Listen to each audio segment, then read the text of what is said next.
Now, ladies and gentlemen, I've started recording. Yeah.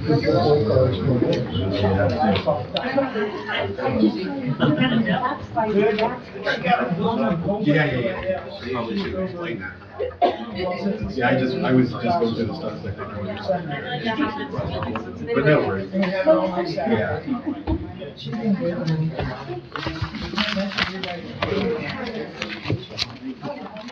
I got one item. Yeah, and it's a big item. And I've got to be in the last meeting, so I'll be here late. Yeah, these are the minutes from the last one. I went through that pretty thorough. Yeah, me too. Yeah.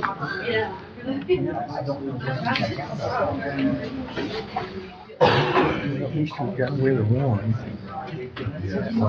Yep. Mr. Prater. Who in the world is he? He made a motion, yeah. Some character. You probably don't know him.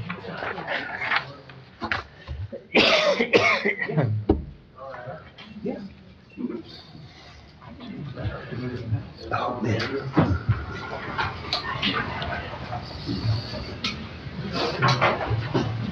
Dun, dun, dun, dun.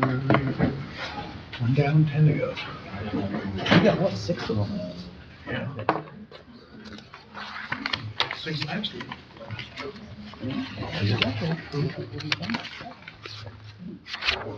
That's fine.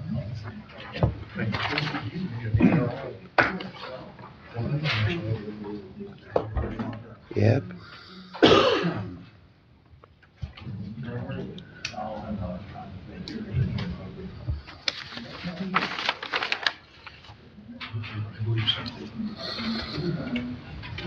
Oh, okay, yeah, thank you. Hoping he's not saying 7:30, we'll call it, he kept saying 7:30, so it starts at 6:30 and then the next meeting.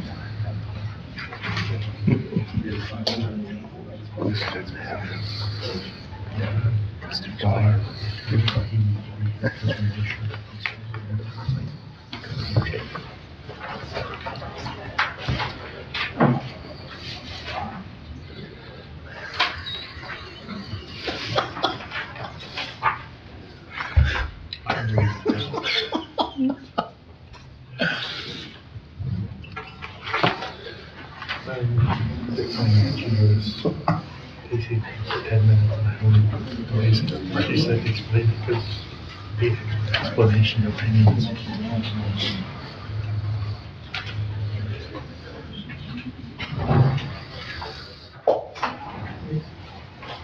I try to keep it short, just Why is the church in here? Awkward.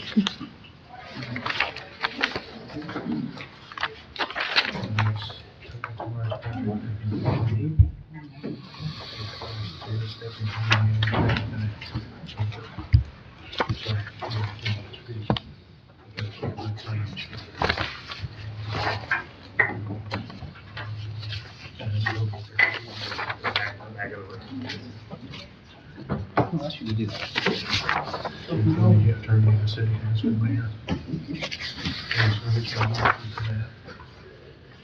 Oh, man. Looks like we're gonna get something down on the airport tonight too. Yeah.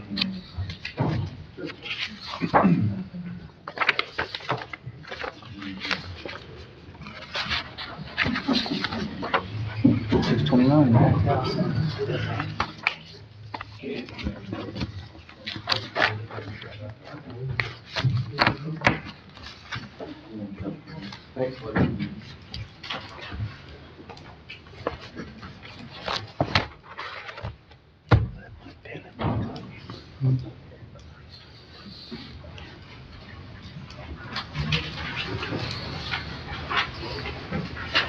All righty, I guess we're ready. 6:30, we call the Jobs and Economic Development Committee to order. Clerk, would you call the roll, please? Mr. R. Smith, Here. Mr. Prater, Here. Mr. Rattler. Present. We have the summary of minutes. Motion to Everybody accept. Second? We have a motion in a second. Mr. R. Smith, Yes. Mr. Prater, Yes. Mr. Rattler. Yes. Well, we have one item on the agenda tonight. It's under old business, and it has to do with Can Do, the thing that we've been bouncing around here for several weeks. Anybody from Can Do here to speak?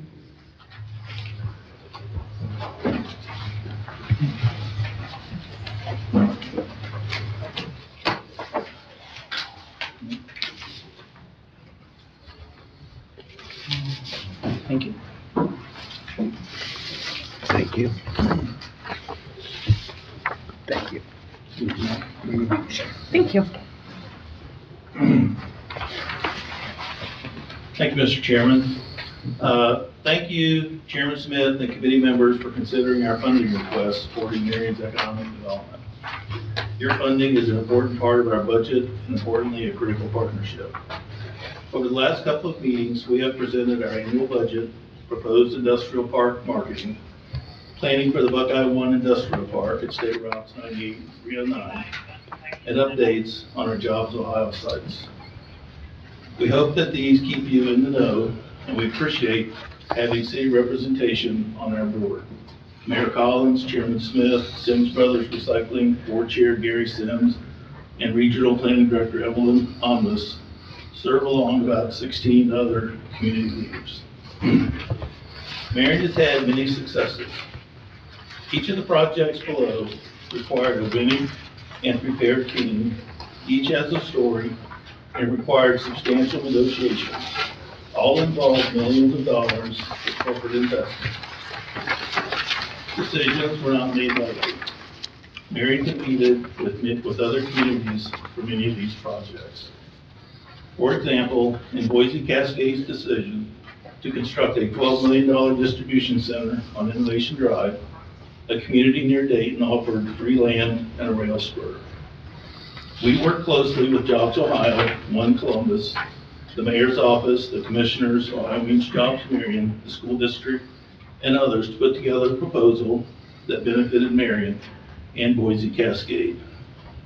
Now there is a state-of-the-art distribution center in Marion with an underground retention pond. In another project, Mayor Collins, I, and several others met with Wyandotte executives over a year ago about their future plans in Marion following acquisition by a venture capital firm. Over a year of negotiations have taken place. Recently, Mayor Collins, Chairman Smith, Commissioner Davidson, Can Do, and others met with One Columbus and Wyandotte executives on their future plans. While the plans are still confidential, they will please you. Marion's amplified reputation kept them here. Sika recently moved into one of the nation's most advanced robotic-driven distribution centers at the Marion Industrial Rail Park. With Sika's acquisition of one of their largest competitors, Master Builders, Marion is well positioned to work with Sika on distribution and manufacturing expansions. We know from meeting with site selectors that Marion's global reputation is on the rise, especially with 5 sites in the Jobs Ohio authentication pipeline. You will recall the Jobs Ohio consultant's comment at our May 23rd meeting that in her 30 years, she has never seen a community as well prepared as Marion. There are a number of negotiations underway, and I can represent that Marion is ready, well prepared, and Can Do is leading for part of the team. Jobs Ohio One Columbus will tell you that Ohio was not ready 10 years ago to attract companies like Intel. Years were required for Jobs Ohio and One Columbus to create a regional and state team that Intel could believe in when they made the decision to make Ohio the Silicon Valley of the Midwest. Proudly, Marion is part of that winning team, particularly the 11-county One Columbus team that also attracted military contractor Andrew to Rickenbacker. Site selectors and companies consider prepared communities as winners and places to expand and locate. We have presented you with our work, documenting sites and the site selector requirements. We are prepared as never before. Confidentiality is critical in our discussions. Our reputation and credibility depend on companies trusting us. When we win projects, we always consult the company, local officials, Jobs Ohio, and one Columbus before releasing information. The mayor and Chairman Smith got to see this firsthand at our meeting with Linebacker. At our last meeting with you, a lease on properties being prepared for Jobs Ohio authentication or designated as development ready became a committee concern. Please know that we have been involved for months with the leasee and the leaseor, discussing a memorandum available in the county recorder's office is not something easy to discuss in a public forum. The memorandum is not the lease agreement, and the lease agreement is not a public document that, to my knowledge, any of us have, and it, to my knowledge, contains information we can only speculate on. Mr. Chairman, to help better understand this issue, and with your permission, I would like to invite our legal counsel, Ted McKinnis, to the podium. He can provide a more thorough explanation of this. I hope this allows you enough confidence to move forward with our funding request. With your permission, Mr. Chairman, I ask Ted McKinnis, our legal counsel, to come up. Thank you, Mr. Comstock. Yes, Mr. McKinnis. Good evening. I'm Ted McKinnis, as Gus explained, born and raised in Marion, lived here, practiced law here, now almost 50 years. So I've enjoyed that time in supporting Marion, and I've worked with Can Do for 33 years. Can Do was created in my office when a group of people came together and said, we need community economic development. And for that reason, we created, and I think the only other person I know that's been with Can Do as long as I have is Dan Burkhart, sitting back there. He was a charter board member back in 1992, I think it was. So I just want to talk about a couple of things tonight. One is that Can Do was created because it was going to be very expensive for the city and county to each hire their own economic development director.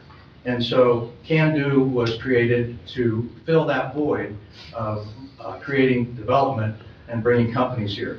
I want to talk about just a couple of things before I want to discuss the lease that Gus raised. First is, there's been many milestones over the years with those 33 years of Can Do. I can remember the very first project, creating the dual rail park, creating Kellogg Parkway. The first company was DeFosco. That land was basically given to us from a state grant. The city was generous enough then to allow Can Do to take over that property and develop it. And DeFosco was one of the very first, now called ArcelorMittal, and they almost got that land for free because we wanted them to come so bad. So that was one milestone. And since then, it's been Sakuramura, US Yatsio, Marion Industries. All those companies have developed along that parkway. So we're very, very proud of the dual rail park. Another milestone was the airport park. And I'll tell you just a funny story about that. When the window company wanted to come here, the owner was a gentleman from New Jersey, owned the whole company. That was called at that time Silverline, and it's now called Cornerstone. But he wanted an airplane pad so he could drive his airplane up to the back of that plant. You talk about negotiations over something that we could have lost the whole project. We had to bend over backwards, and we've done that for years, to bend over backwards to these developers and creators of jobs in Marion, Ohio. So that's one thing I wanted to tell you. We've got a fairly proud history of producing good results. Lost some, to be sure, had some bumpy roads along the way, but we've always wanted to do what the city and county wanted us to do. A few years ago, Mark Russell and I and the county prosecutor at the time, Jim Slagle, sat down because the city and county wanted to know, if we're putting money into something, we want to have a voice in it. So we rewrote our code of regulations to allow now where the city has a right to a certain number of seats on the Can Do board, the county has a right to a certain number of seats, and then there are the public, general public appointments. So certainly we wanted to make sure that the city and county were much involved with what was happening at Can Do. So now, those are the milestones. I want to just remind you, I'm pretty sure you know about this, but Gus alluded to it. The state came up with this idea through Jobs Ohio called ready sites, or authenticated sites, they're called, where they want property to be ready for a company to develop, shovel ready. They were looking all over the state. Marion qualified as many as any other county in the state, looking at 5 different sites. One of those sites was in the Dual Rail Park owned by the Roberts family. So those authenticated sites are very important to future development, because once they're authenticated, the state level is our economic development organizer. They want to, and a company comes in like Intel or somebody else, they say, okay, we've got these 5 sites, or we've got these 10 sites around the state. They're ready to go. And if you want water, sewer, all of those things, we've got them ready to go. So we've been, since that came into play, we have been trying to get authenticated sites ready here in Marion. One of those, that's the closest, is the Roberts. We put an option on that property, and this is something that they were doing up in Hancock County to control what happens when a buyer comes and a seller's ready to sell, like the Roberts are wanting to sell their land. We have an option in between. So it's a way not only for Can-Do to be involved in that, but to be sustaining of our own financial.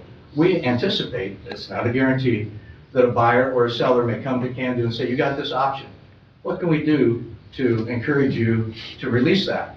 Well, we might say, we'll take so much money per acre to release that option. So this was a thing, you can't be a commissioned real estate because we don't have a license for that. But these contracts work, and they've been done up in Hancock County. So we, in 24, had Robert signed an option. We went to work right away, Can-Do did, on whatever needed to be done. Soil testing, making sure it had all the requirements to be authenticated. And then came along the time to do a title exam to make sure that it didn't have any encumbrances. Now, the owner of that land represented to us, and I'll just read you that one paragraph, and represented, there are no leases, tenancies, or rental agreements encumbering the property, except animal farm leases, and seller has or will provide to buyer complete copies of any such leases. We found out in our title search that that wasn't true, that there was a solar lease with Savvy on it. And that lease had a 5-year development period where they could look at it and decide whether they really wanted it. And if they really want it, they have to exercise an option for 30 years. Well, since that was something that the state wouldn't allow, because we had to have these 5-year options to get it authenticated. We had to be in control of the land. Can-Do had to be the economic development company in control of the land. That's what our option does for us, qualifies us for that authentication.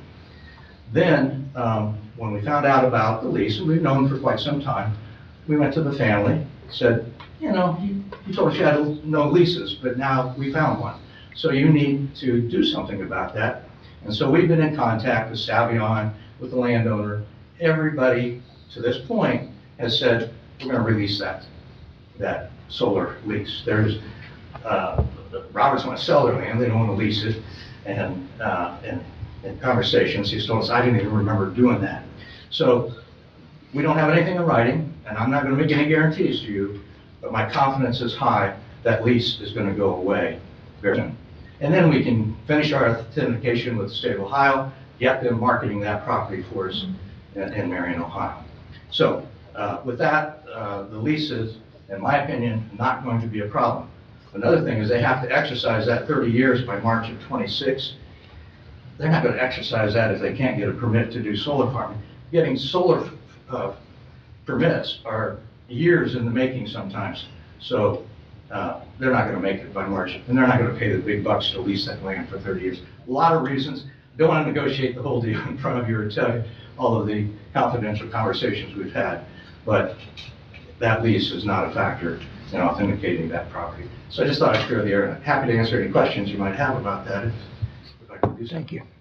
Anybody have any questions? A couple things for me. I've done some research on that too, and I don't even think that company exists anymore that you had said that you've been in contact with. Savion, Yes. they assigned the lease to a sister company. Okay. That happens in, assignment is a record. And I know you had said that you don't think that it's going to be a factor, but until it's released, it is a factor. It is. It And, is, absolutely. I've done checking across the street and and you alluded to that tonight, it is not released. It is not. And so, until that happens, Yeah. Absolutely, it's a problem. The state is not going to officially authenticate it, but we've done everything else. You see, when this first came out, it was a race in all the counties to get as many properties authenticated. We were busting our tails to get our properties authenticated. So, but this slowed us down. I don't think it's the end of the story, but certainly we're not going to do anything else there until that's released. Did they give you any timeline on, would we have to wait till March of 2026? Well, it's a big company, and no, we don't have to wait till March of 26. So I know sometimes legal processes go very slow. It is, but in this case, it's gonna go pretty fast, because the Roberts have some reasons that they want it to come to an end. And we have an email as recently as today saying they're working on it. They're working on it. It's not something we're putting behind us and letting go by. It's gonna happen. Do you have a best guess as to how long it might take? They said once they officially get their guys, wherever they are, in California or Kansas or wherever, to give them the okay, it'll take a couple of weeks, maybe 3, to get the document prepared. Okay. But I can prepare it in 20 minutes. I don't know why it took them 3 weeks, but, it's a simple discharge of the lease. Well, I know the documents are easy, but it's the time leading up to the documents and Yes, everything that takes companies- some time. That's what we've gone through for all these years, of 33 years in working with companies. Sometimes they take years to develop, and we only know at the end of that period that they're gonna come. And it's a constant battle in economic development to work with these companies and keep them on the hook. If and when those Roberts properties are released, is there any hot leads right now for those properties? Like company that would want to move in? Have they contacted Jobs Ohio, or is there anybody that's really interested in Marion right now? Sir, I don't know the answer to that. Okay. We'd be hopeful that Jobs Ohio could do a good job quickly, but we're still getting our own economic development group in Marion are talking to people all the time. Good. I think one of those parcels, and I don't know that I can disclose, that one of those parcels has a serious conversation going on, so. Okay, that's what I wanted to know, if there's some kind of a serious conversation going on, that if and when that's released, that We sure hope so. action could be taking place and we can have some progress. And remember, we don't own that land. Candu does not own that land. Roberts do. Robertson. Candu is down to a very smallish, kind of less than 30 acres, I think. I'm not sure. It's- But it's- With its location right there, right next to Leah's Part, that's prime land for economic development, and they need an overpass down there. The trucks get stalled behind those tracks. But, thank you for answering that. You're very welcome. Anybody from the administration have any questions? Anybody from the audience? Mr. Schaubner? I may ask you a question to explain a little bit more. You mentioned that Candu has a dollar amount to release certain acreage. Are you talking about the Roberts land? Talking about any land that we have an option on. And By option on the 5 sites you're talking about? Yes. So it is the Roberts land? that's one of them. Okay. There are others we're getting. And- We have options on others as well. And you mentioned that, you really briefly mentioned that you're not a licensed real estate agent. Correct. So if you're profiting from a sale of land, how are you not a real estate broker? Well, our firm has looked at that, and we think these, and Hancock County uses them regularly, and we may not make a buyer and a seller may say to us, we're gonna deal with the buyer, we don't want to pay you anything to release it, but it was a thought as a way to, money's the issue we're here tonight about, and we want Right. Candu to be sustaining on its own if it can be, and so this was just one way that possibly we'll make a few dollars from the sale of any of these option lands. And what you're saying is since Hancock County has acted as a broker before, Mhm. that gives Can Do No, the green no. light? What are they We've working under? We've researched what it takes to be a licensed commission agent, so, and keep in mind that that money part is not the primary reason we have these options. The primary reason is that Can Do, being the economic development organization, the nonprofit organization, has to have a 5-year option on whether we get a penny. There's nothing in the agreement about us getting a penny. Okay. So I guess I'm just kind of hung up on the real estate agent part of it, and I don't want us to get into any kind of No, I gray agree. areas or issues that could come back and I bite us agree with later. you, and that's why we chose this method rather than saying, okay, well, we'll take a commission from like a real estate agent. That's not our job. Okay. So, So there's still the potential, however you want to phrase it, a commission or releasing acreage fee. release of acreage fee, I like that language. Okay. So if there's a piece of land on, let's say, Kellogg Parkway or some of these other places, you can release part of that acreage to someone else, or would it be that whole piece? I'm not sure if I'm picking up on this. Like, you could sell part of that land, but not all of it, or explain Robert's that. land or? Yeah, Robert's land, like, let's say you wanted to sell part of that land, or the Roberts property they did. Well, when we're going to get the lease, solar lease removed. Yes, That's first. yes, And then you can subdivide that, if somebody wanted 10 acres and the Roberts were willing to sell 10 acres, or if they wanted to sell that's what I 30 meant. acres, you could do that. Yeah, that it'd be subdivided, and Yeah. you guys would be kind of like, got it, Yeah, thank you. we work with companies to do whatever they need to get here. And we've done that now for a lot of years. Mr. McGinnis, is one of the purposes of the option, is that to make sure that the price isn't jacked up when they want to buy? Or do you sign the option at a certain price? A lot of our option landowners wanted to put a price out there, okay? It's not the price, because it's always open to a buyer coming in and saying, we're not paying that price, we'll pay this price. And so, yeah, it's all, don't think when you see one of these options publicly that there's any real set dollar amount that has to be obtained for it. So the real, again, I'll go back to the point that the real reason for the option is the state requires a 5-year period in which they're gonna market the property. And so they don't care what the option agreement says. They don't care whether we make a penny. They don't care about that. They just wanna make sure that we've got control and we have that option, that somebody can't sell it out from underneath us. It's called a right of first refusal and an option. The right of first refusal just means they can't go to somebody else and sell it without going through us. And if they did something crazy, they wanted to give it away for $5 an acre, we'd step in and say, no, we have an option to take it. We're going to protect it for development. Right. So that's and I'm sorry, maybe I went too much and too long on talking about sustaining us through maybe getting $1 or $2, hopefully more, for our option, but that's not the real reason for it. Any other? I do have a question about, you talked about sustaining a couple times. Mhm. And I think you had mentioned earlier that you were a founding member or, so when Kindu was formed, you said it 33 years ago? Yes, sir. It was formed with a timeline that it was going to be self-sustaining, and I can't remember what that timeline was. It was either 10, 15, or 20 years.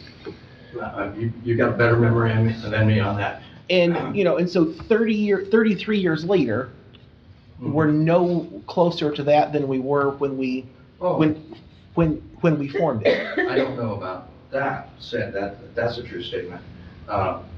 A lot of the funds, and I don't know the percentage, they'll have to tell you, that of what the private donations have been from companies. I think we just got one today for $5,000 from Savion.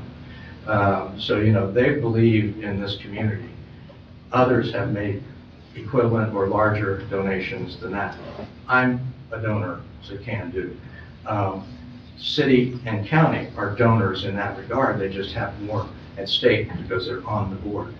So I don't think I can truly say to you it's not self-sustaining. We have sold land over the years, and that comes into the coffers. So it's, this money the city gives is important, very important. And Well, and I like think we county. could agree if you didn't get money from city and county, you would not be self-sustaining. Finances aren't my part of it. I don't know the answer to that, but, because if I say yes, it wouldn't be self-sustaining, you would say, well, you don't need our money. But I don't think that's true. Every penny helps keep it going, for the long term, and prevents the city from having to dive into creating its own economic development division. So provides a very important and valuable service to the city and to the county. You mentioned back 33 years ago, mentioned about Kellogg Parkway and some of the businesses like Yachio, and they've been there for a while. What is the most, in the last 10 years, what is the most significant business or factory or job creating place that has come to Marion I County? think Can Do is instrumental in the Boise Cascade development over in the airport park. I think they have been. Sika and all that? Pardon me? Sika also over there? Sika is another important one. Not so much involved in when Marion Rail came to town and bought out the Marion Industrial Rail Center, but it was instrumental in lobbying for the overpass for, that goes over the train, where trucks can enter Yeah. more safely, so they're not held up by the trains. So I know there's just a bunch of behind the scenes encouragement, advocating, and lobbying for these companies to stay and be a part of Marion. And that property at 98 and 309, you know, the former Frontier, what is the name of that place that's making gestures, or, you said they're redeveloping that? I didn't Was- mention that property.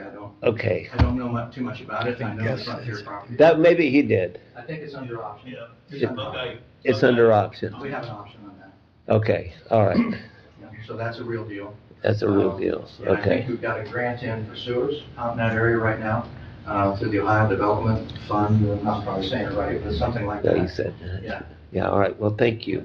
so, yeah. You're very welcome. I kind of like to put things in real simple terms, Yes, sir. because I understand them better. Me too, and you can call Correct. me Ted, don't call me. Okay, Mr. James. okay. My dad's not.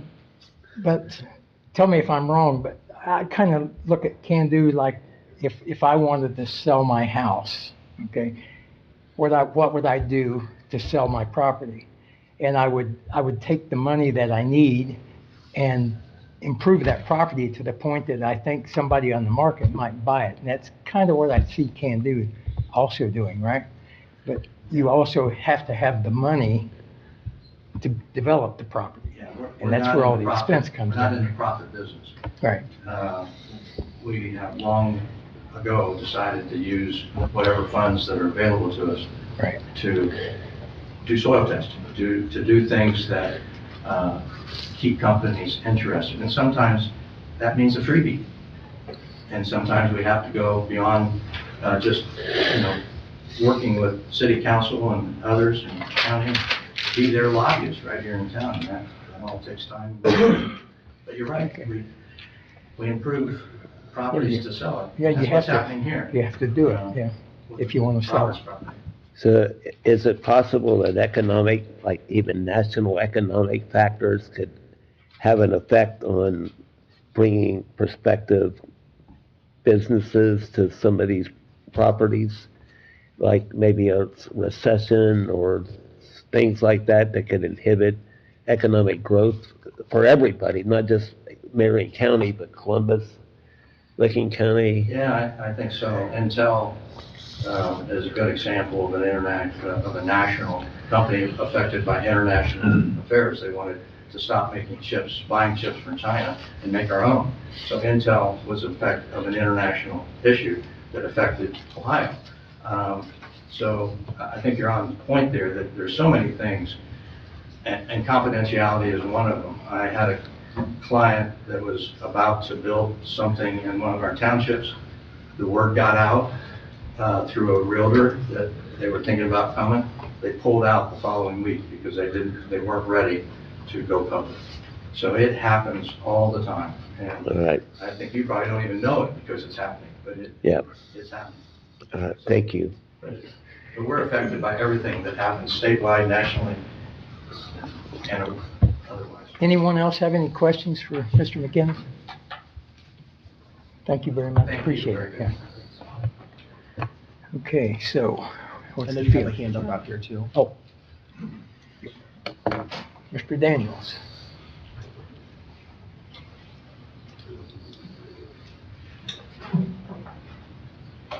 Just would like to respond to a few comments.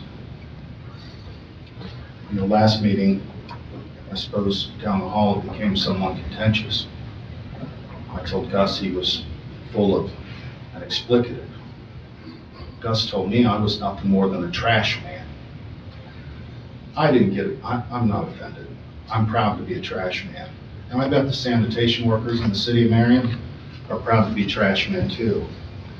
Because, see, they wear boots like these every day, work boots. That's what this town does. You see, it's not a bunch of master's degrees and attorneys all wearing white collars.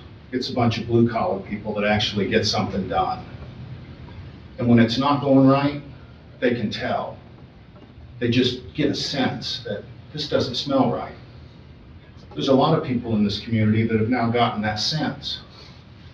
I can give you a list of names of people that have built this town. Can-Do's never darkened my door. Never done anything for me. We quit giving them money. It's as if we get the bill, but absolutely no service, because we're just a bunch of, I suppose, low-life, blue-collar, average people. Now think about that. Ron? Your father was a factory worker, am I right? Yeah. Can you imagine someone looking at your dad saying you ain't nothing but a factory worker? And if you didn't have respect for factory workers and trash men and sewer guys, how could you work for them to bring them jobs? How do you do that if you detest them? You don't. The leadership of this group is wrong. Now, I'm not going to sit here and verbatim doubt everything Mr. McGinnis has said. I won't. It's accurate from his point of view. Ted and I have talked before about Can-Do when I was a commissioner. Back then it was about conflicts of interest. You might wonder today, why does Roberts even own the ground in the industrial park? Because the land had to be sold to cover up a building that went underneath. Because you had 5 bank board members sitting on the executive committee of Can-Do, with their interest more aligned with the bank than with Can-Do, at least in my opinion. I'm glad they just got a $5,000 contribution from Savion. I bet Savion is in the business of giving out contributions to people that don't help them a bit. That made my point from last meeting. Who does Gus work for? Does he work for Savion, the solar plant? Or does he work for you and Can-Do and the representatives that his fiduciary interests are supposed to be aligned with? Or does he do just whatever it takes to get a contribution in? The question of whether this organization was acting as a real estate broker in violation of the law. I'll give you the law. The law director would like to sketch it down. Maybe he could read over it for you. 4735.022. I'll read the first paragraph. Except as provided in section 4735.022, this is point 2 of the revised code, no person, partnership, association, limited liability corporation, limited liability partnership, or corporation shall act as a real estate broker or real estate salesman or advertise or assume to act as such without first being licensed as provided by the ORC. On their website, you can see several sites that list a value, 30,000, 25,000, 50,000 an acre. They actively list sites on behalf of landowners. They actively receive contributions from people that they're selling ground for. Humble Construction is known as an investor of Can-Do. Their sign sits out there on 23, and that piece of ground on Victory Road sits on Can-Do's website. So I don't know, whether it's compensation or not is irrelevant, because the law didn't say you had to receive compensation. It just said you couldn't be a real estate broker, and there's a number of reasons why you can't.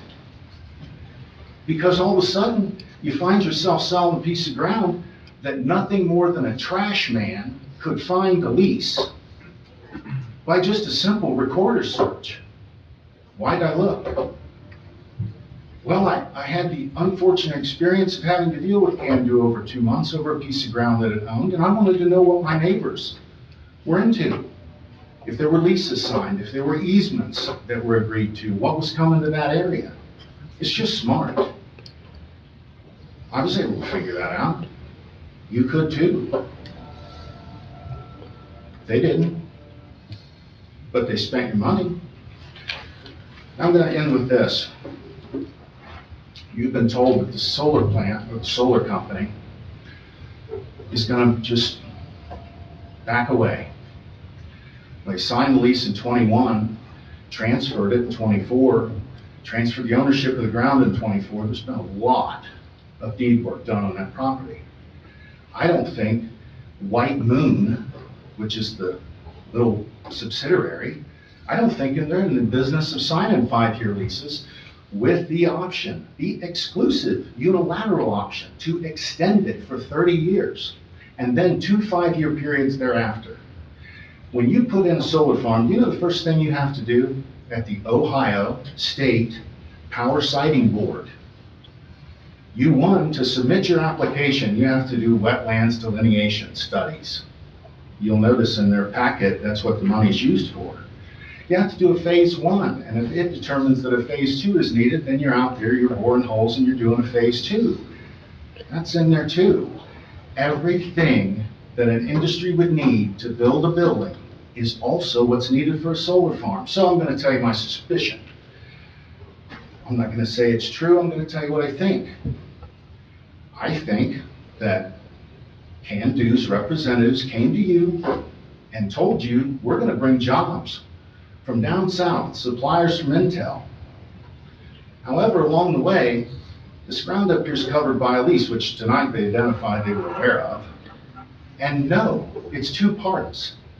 You've got the lease which encumbers the property. Then you've also, much like a mortgage and a note, then you've also got the terms of the lease agreement, which aren't public record because you don't have to file those. You just have to file the encumbrance, the lien, that says there's a lease that exists and put everyone on notice of it to make it active. The details are held by White Moon or Savion and Mr. and Mrs. Roberts. But the first thing that you have to do is go through at least those 3 things, which now Can-Do's doing on, I'll dare say, your dollar. I don't like the idea of my economic development money going to do the groundwork for a solar farm. That is my biggest complaint. Now, if Can-Do had a release and a customer and this, that, and the other, and somewhere down the road we said, yeah, we'll take care of this. You know, we've got one in hand, not vague promises.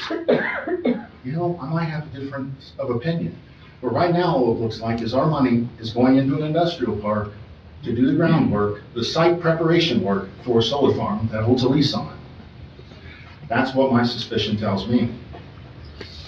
So you can decide whether, as economic efforts, I'm going to lay a bet. Not everyone, doesn't mean that people are foolish or some people are more smart than others. Just depends on the idea. and your perception. Some of you are going to come to this realization real quick, and some not so quick. It might take some time, but in the end, all of you will realize I haven't told you one lie. Hellfire, I can prove everything I told you. You probably got to be wondering, how did the trash man figure all that out? Because I research things, and I don't come up here to tell you some half-cocked brainy idea. I tell you this because I researched it and I believe it. So, no, the solar farm idea, we don't get anything out of that. Our power bills aren't being lowered. That power's going on grid off to somewhere else, probably Columbus. We don't get the benefit of it, we get to look at it. And we get the most valuable industrial ground on Williams. Do you know what the name of that road is? Williamsport. No. It's the Northwest Industrial Connector. Oh, yeah, the new name, yeah. The new name. Does that give you an idea of what the intent of that road was? That was all done at tax dollars. And now it looks like all our efforts are thrown into this basket, and the leadership that was supposed to develop it in the last few years is, what, put little glass and aluminum flowers all over it? Come on, we can do better than that. I don't know why the city of Marion would want a solar farm inside its city limits ever anyway, with the exception of maybe the dump. Might be a good location if you can get the environmental regs on that. That's all I got to say. Thank you. Any other comments?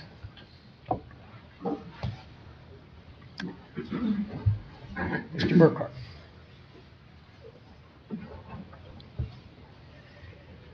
Well, it's disappointing that we have to hear these kind of things because we need economic development in Marion. We need somebody to lead that effort. We need jobs here. Now, we've been at it a long time, and I can recall when we started this. What was the unemployment rate in Marion County?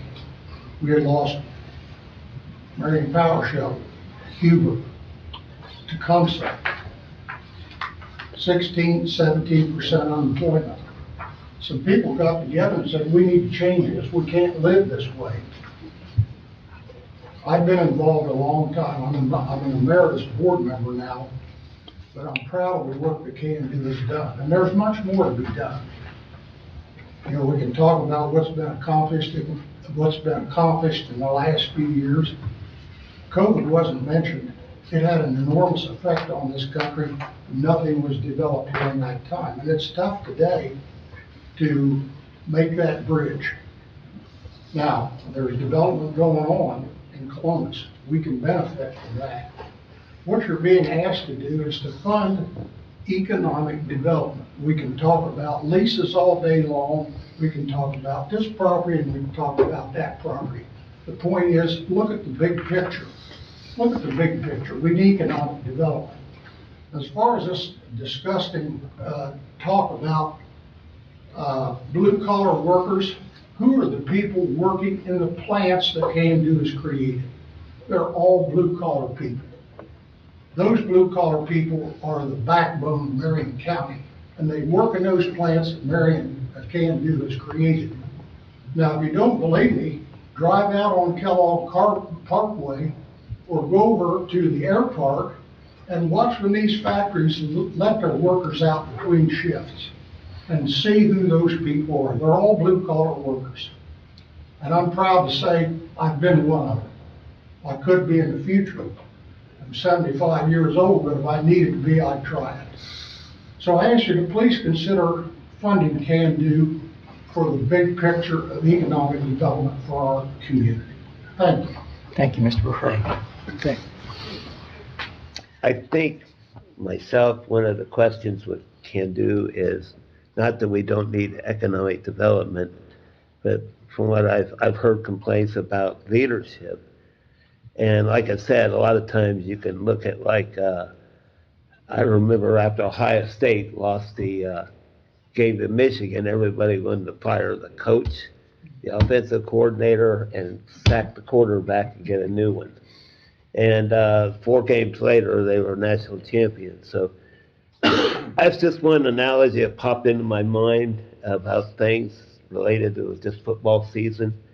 And it's a question of, whether or not you just change everything, dump the leadership, or and hold up economic development just to do that. And that's the question I've been back and forth in my mind over the last few weeks. Well, I think we've got about all the information we can get on this topic. I think we need to send it to council, let them decide. Get 9 heads involved instead of 3. We can send it with a no, a yes, or a no comment vote. I will just say this. I've been up here, this will be my 20th time that I've had an opportunity to vote on this, and I have supported it 17 of the last 19 times. And being up here for 20 years, that means I've sat through 10 election cycles and have sat many times at our local candidates night where I've heard probably 65 people asked, what's your plan for economic development? And what Can Do, I feel, has been for me and for everybody that I have served with is a scapegoat. That we don't have to have a plan because every single year, all of us say, we support Can Do. We work with Can Do. We give money to Can Do. And that way, we don't have to have a plan for anything. And again, I'm just as guilty of as anybody. And as much as I have disagreed with even how things have been instrumented, in the last year, we have seen plans brought forward by the administration that are marketing plans, that are cohesive plans to try to move the city forward. And I believe that if you look at the most recent past, we would have been better off to keep our money in our pockets than give it to Can Do, because in the last at least 5 years, and I think probably more, I don't think that they've brought us anything. And so I think that the city is at its ripest time in what I have seen in the last 20 years to bring economic development in-house and to let economic development work with like the newly formulated grant writer, and to work with the new budget director, and to work in-house to try to move things forward with the plan that the mayor has put forward. I mean, if you look at even the letter that he gave us tonight, and I'm not saying it's bad, they have Marion made, which this council voted to get rid of and replace it with Love Your City. And I just feel we're not getting a very good bang for our buck, and I think we could do a better job if we brought it in-house. So, Mr. Chairman, yeah, go ahead. Go ahead, Mayor. follow that up a little bit. I think we get a big bang for our $41,196. Number one, the county is paying that amount also. In order for us to, I can tell you, I don't know how we would bring that in-house and have the contacts that that Can Do produces and develops. It would be very difficult for us to bring that in the house. Certainly you wouldn't do it for $41,000 and get the same amount of work that you get from what I've seen that they do. You know, they mentioned the Wyandotte and us meeting with them, and I think that very much could have gone a different way had we not sat down and spoken with them and negotiated with them to stay in Marion. And that's not even in the city, but it's very close to the city, so it impacts us all the same, if it's in the city or not. they want to expand, and it's very close to the city, so, I just think it would be very, very detrimental to us to stop all of a sudden and try to do that in-house. You know, and I've told Gus, I've told anybody that has asked, if we go a year from now, things don't look very good, or we're having this same discussion, I very well could be one of the ones saying, look, this just isn't working. But I don't have enough information at this time. I only have 1 year that we've spent with Can Do, us as an administration, and know how hard we worked during that year. You guys all saw what we did to bring those 5 sites to fruition. And I think that, you know, if we go a year from now and we feel like nothing's happened, then we're having this conversation again, and I may be on the other side of the conversation, but right now, I think it's the best thing for us. I think it's the best thing for Marion, to stay the course with Can Do. I know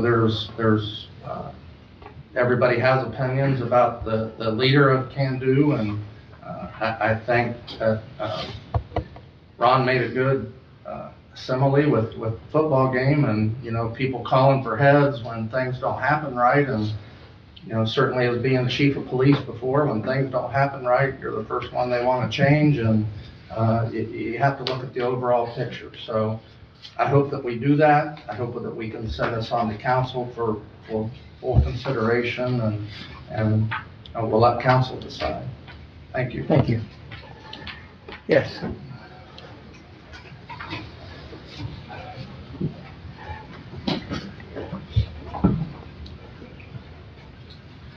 Lois Fisher, 790 Vernon High Circle.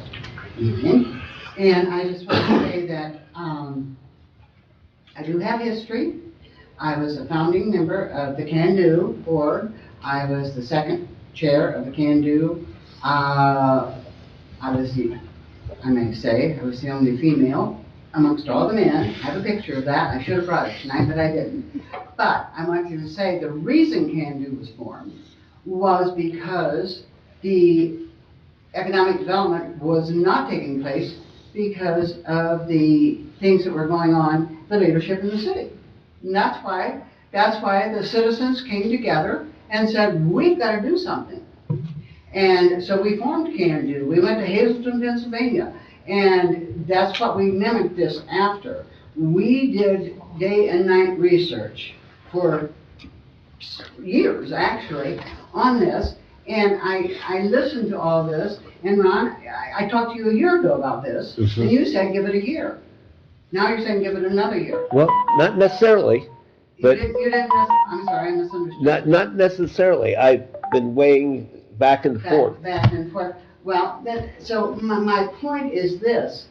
The dollars need to be well spent. And I don't know that destroying Can Do is the right answer. It is the same as we didn't destroy the city administration, but we changed it. And if you don't like the leadership, then you need to change it. If you're going to fund it with stipulation. But you know, I think you do need to see where your dollars are going, and I think you need to see A, B, C, D. This is the result. That's the reason it was formed, because we weren't seeing the A, B, C, Ds.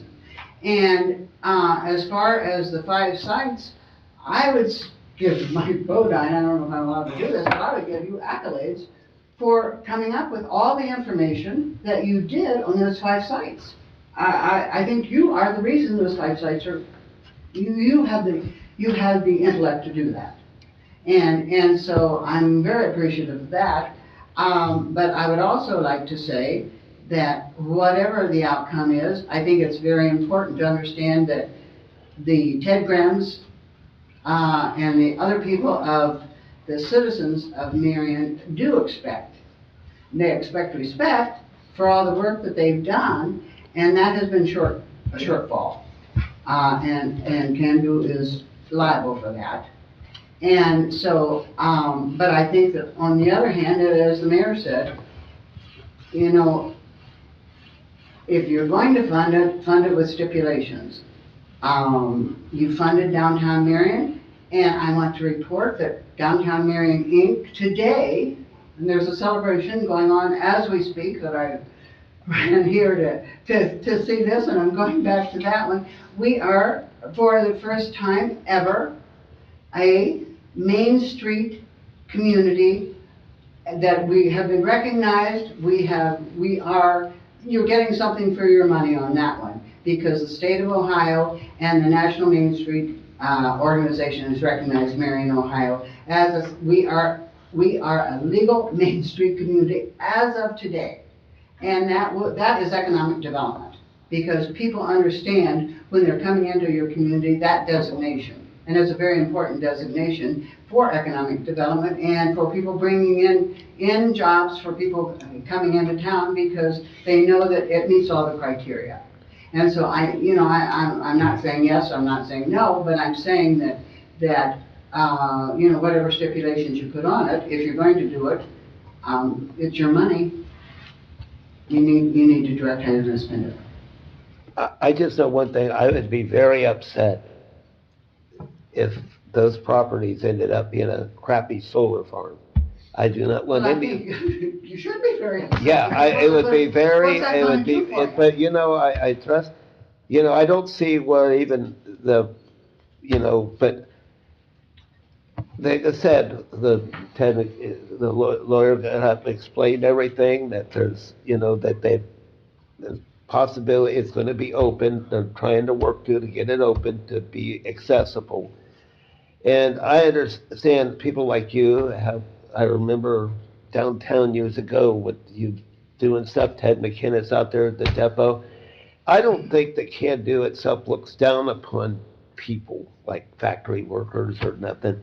But I would like to see maybe stipulations like more, just more cohesive promotion of the city. Our city, it got a bad reputation there for a while, and it was bad. I mean, that's one thing that got me to do what I'm doing now, is that all the young people, the good young people leave Marion to go find jobs elsewhere, And wouldn't it be nice if they could get those jobs here? We've got we got OSUM, we got Marion Tech, we got Tri-Rivers Adult, we got the educational facilities, we just need the push to get things across, let's see, the football analogy, the goal line, to get those factories here like we did back in the 90s. There are economic conditions like the pandemic that happened where nothing was growing, and then for 4 years, everything has been stagnated. And it's been that way all over. Even Intel last year laid off 15,000 people. Yeah, so you can't put all your eggs in one basket. No, not just one basket. You got to have many eggs, and they're expensive in many baskets. So that's what I'm saying. I've been thrashing everything back and forth in my head for the last 2 or 3 weeks. And the conversation, we need to see the results. And so I think you just need to really be, whether you fund it this year or whether you don't fund it this year, you can fund it next year, if the changes are made that you want to have made, that's what your dilemma is today from the, and if there are other people that could speak on it, but I think that whatever we do, and this is the point I think there's been failure, whatever we do, we have to be doing it jointly. It is a joint effort. It is not one person, it is not one organization. And if the organization can't work with other organizations, then we need to look at the leadership. We need to look at things that are happening. Because it is no they, it is a we thing. This is our community. And if we don't stand up and fight for it, and if we don't state what we believe in, if we don't state where the funds should go, if we just sit back and see what happens, that's not leadership.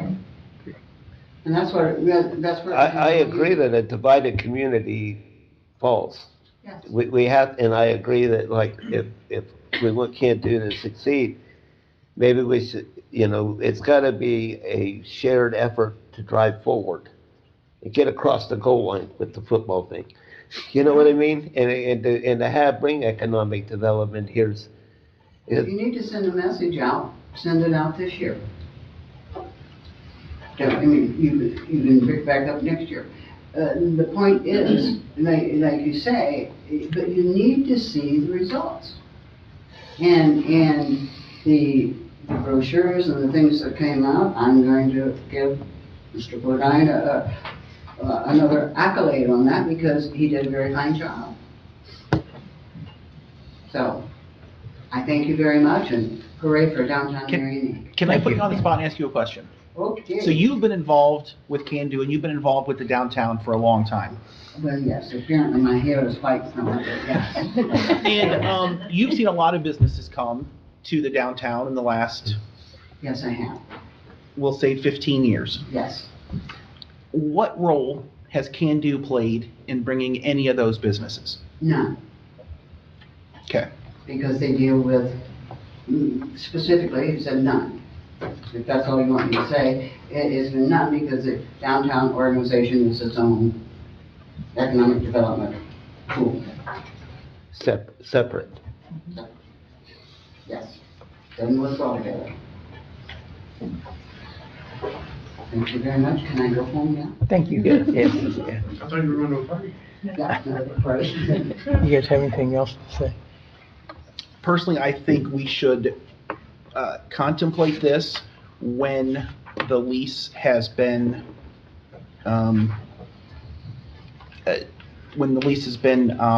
what's the word that I'm looking for? Released. Yes, when the lease has been released. Acreage? I think paying an organization to market land that you can't develop on is foolish. What do you think? I agree. Okay. And I guess I think we just leave it here. Yeah, until that, we know Yes. it's released. oh, Twyla? Yes. Oh, Miss Lang, sorry. Is it possible that we could send it on to council and maybe put a stipulation in there that the money would be dispersed upon release of the lease option encumbering the property? I mean, I think either one would serve the same purpose. But, I mean, again, Get it off our plate. I'm comfortable leaving it here. I'd like to move it on, let full council. If there was a stipulation that it would be upon the release, I could then maybe possibly move it on to council, but Yeah. for right now, I just want to leave it right here, okay? Just for right now. All righty, moving on. We have any new business? Any matters not on the agenda? We're adjourned, 7:33 PM.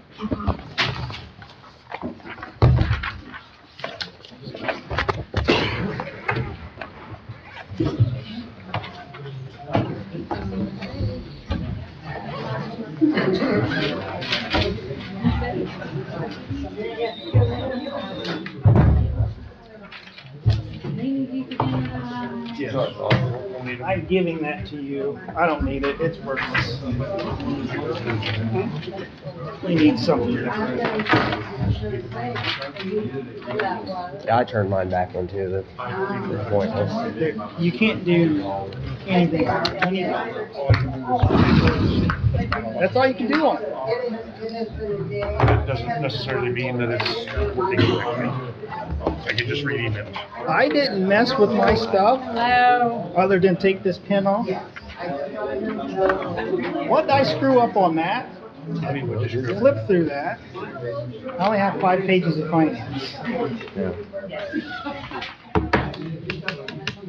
I think there's only 2 ordinances, 3. Yeah. So, this is what confused me. Old business 123, okay, fine. New business 456.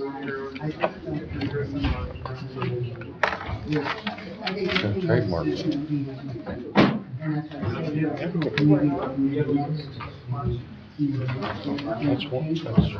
That's it? Okay. Yeah.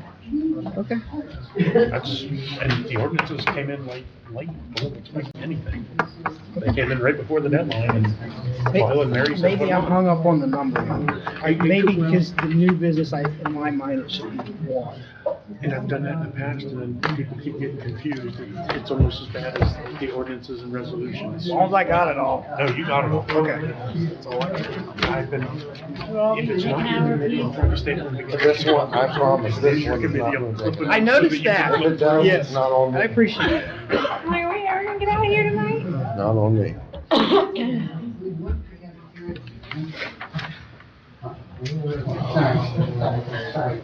Excuse us. I'm ready if you're. You ready? 7:36, we call this legislation codes meeting to order. Clerk, could you please take roll? Mr. Neff? Here. Mr. T. Smith? Here. Mr. Schaub? Here, We have a summary of proceedings. I move we accept as submitted. I'll second that. Clerk, could you please take roll? Mr. Neff? Yes. Mr. T. Smith? Yes. Mr. Schaub? Yes. Item number 1 of old business, we have a Trex transfer.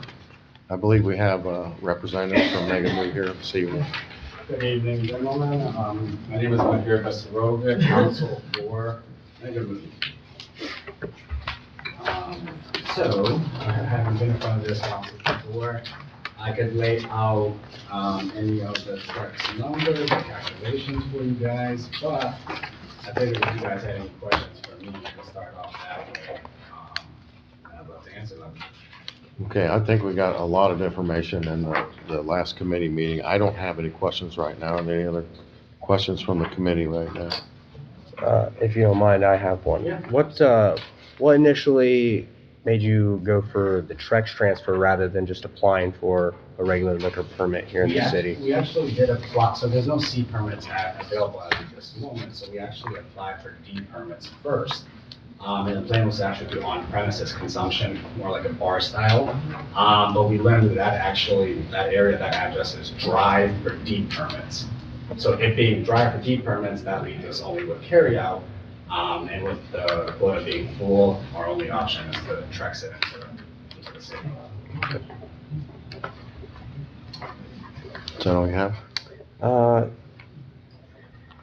I guess I just don't understand, and this, maybe you can answer this, maybe our own legal can answer this, but if there's a certain limit to permits already available to the city, then I don't understand why there's this like backdoor way to get a liquor permit, basically. Well, because they do populate, the quota is based on the population of the county, of course, it is relative to that.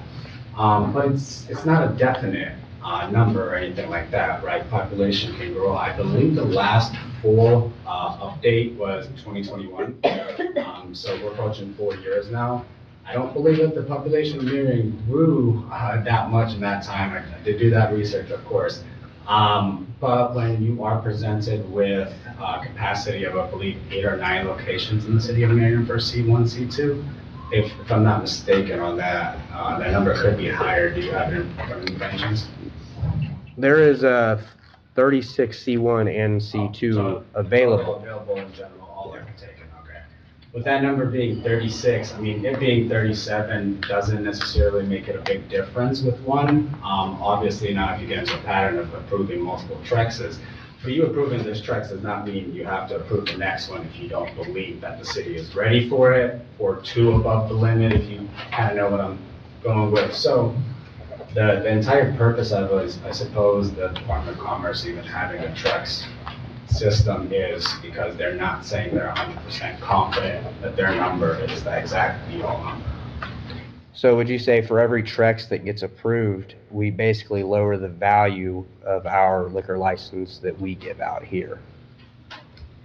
I don't necessarily think it lowers value in what terms, because it's not taking per se value from the city of Marion into another county or anything like that. So I don't know. The value of the permits themselves. I would think that they would hold some kind of value if there's a certain limit to I them. mean, selling it selling it out of the county, I suppose, or awarding them to members.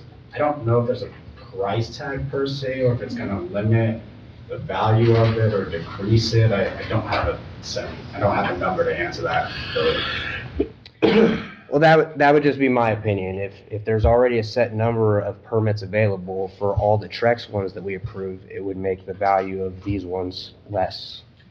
That could potentially, if you end up getting, I don't know, let's say 5, 10 Trexes along the way in the next few years before you get, like, let's say, a mastery appraisal of the quota number. If you start accepting 5, 10, then you're getting into more dangerous territory. Right now, we're at capacity, but we haven't went one over yet in Marion, as far as I know. So you approving this one doesn't per se mean you have to approve the next one, the following 2, the following 3, if you feel like the city's not ready for it. I just personally believe that the city of Marion could use another one, and I don't think it's any detriment to the value of the permit or what the city of Marion has for permit holders. Mr. Chairman. Mr. Schauber. So, a year ago, Fairground and Main Street, that was a Trex, so we are at +1 right now, above capacity. I do have one question. I don't know if we covered this before or not, but I haven't been in that location for a little while. So currently the business right now is strictly of food and ice cream. The way it was operating for the calendar year of 2024 was strictly an ice cream shop. And at that time, we had 2 employees. Now the building, the property is 3,000 square feet. And they did substantial renovations up to 50,000 worth to renovate it into a convenience store. Okay. That's all ready, it's set up. We actually plan to open on March 1st. We're ready to go with the convenience store / ice cream type of business. Okay. And one more thing. Mr. Schauber. And as a matter of fact, the Trex we did a year ago, and if this passes, there will only be 2 stoplights that separate them. They're on the same corners, or same road. Do we have any other questions at this point? Anything from the administration? Anything from the audience or anybody else? Hello, Eric Rattle, City Council. I'll just say this, and I didn't say this when it was in my committee the last time, but what we got is that this helps serve the needs of the community. And that was one of the selling points in the information that we got from them. I did not vote for it to come out of committee. But one, look at the optics of ice cream shop / alcohol. And I don't know that that's the optics that you want to take your kids to. And second of all, I don't know what need that a liquor license provides on that corner when you could walk catty corner across the street to the drive-through, or directly across the street to the gas station, or behind the gas station to the grocery store. So I don't know what need that we're trying to portray that's there, because on that very corner, there are 3 other places that you can buy alcohol. Now, this happens to be in my ward, and I don't think it's a good fit there. I think there's too much of it there already, and I just don't think that we should do it. Thank you, Mr. Ratliff. My rebuttal to that is we're not here asking for the permission and quoting and saying that Marion needs more alcohol. Okay, that's not per se. We're not saying you can't go somewhere else and need for alcohol is not met already. We're simply saying that if we're going from an ice cream store to a convenience store, with the liquor permit addition, that's going to have a substantial increase of our revenue, which in turn will obviously raise sales tax for the state, city income, county tax, property tax for the value of it, unemployment tax, salaries, we're going to employ more people. Right now, we have 3 already. That's 1 addition from going to an ice cream store to a convenience store. We plan to end to about 6 to 8 employees total if our numbers can grow to where we want to grow, and the addition of a liquor permit is substantial to where we want to go. So our focus, what I'll end it with, is that we are trying to provide additional jobs. May it be 2, 3, 4, that job can lead down to, further family members and such. I don't see where we have a negative with giving residents of Marion's more job opportunities. I simply just don't see the negative with that. And that's where I'll leave that. Now, we have actually the manager of the store here with us. So there is one ice cream. Sir, can you state your name for the record, My please? name is Avinash Patel, and I'm the manager there. Thank you. So the gentleman question about the kids. So we already make a wall. We already done with the wall. So there is only one door going for the employees only. So ice cream have a separate drive-through, ice cream have a separate window for the walking customer only. Because of the every May there are 200 students coming for ice cream. We give the free ice cream for the schools. So that's why we concerned about that. The kids are coming inside, they are not coming for the beers. So we have separate wall for that. So it's a complete separate area. I'm thinking when I Yes, walk in only that wall door, yeah. that double set of doors on the side, Yeah. the ice cream would be Only on for this employees, side, yes. and then you have to go through a door to walk Yes. into the convenience store. Yes. Okay. So that's why, so we added 100 pizza there. If customer are like, everybody are coming there if we only sell sodas and pizza, so if we hire 2 people, how can we afford that too? If beer, there are very convenient for the people too. That's why we asking for that license. So, thank you. Thank you. Anybody else on this matter? Or wishes of the committee?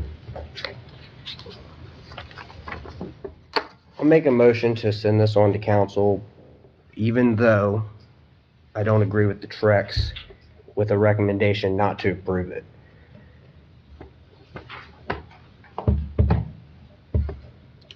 So that the full council can discuss it.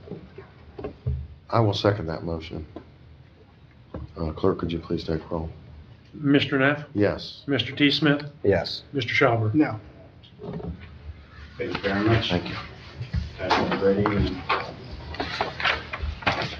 So item number 2, we're moving on to new business. We have a review of Marion City Codified Ordinance, Chapter 3, Section 111. I don't have anything on this. Just from the minutes from the last meeting, Mr. Okay. Schauber said he was going to be working on something. I did email out to council with the assistance of the law director an updated version of our rules of council. We've added the ordinances from the last few years that changes have been made so that council could kind of take the opportunity to look at them and see what's going on. But I do know, because the law director and I discussed this a little bit, some of the things in the rules may need to be updated, or I may have to change the way we're doing things right now.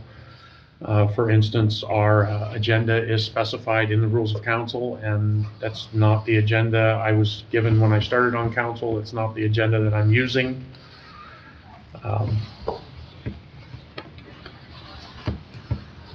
Okay, well, now that you've refreshed my memory, I do remember taking a look at that, what you sent out, so with the highlighted, so at least I have a recollection of what we're. And that was just the stuff that was discussing, yeah. changed, except for, I found one rule that was discussed, it did not pass, but I noted it in there. So I know Mr. Schauber had brought it up to me a long time ago and said he thought we changed it.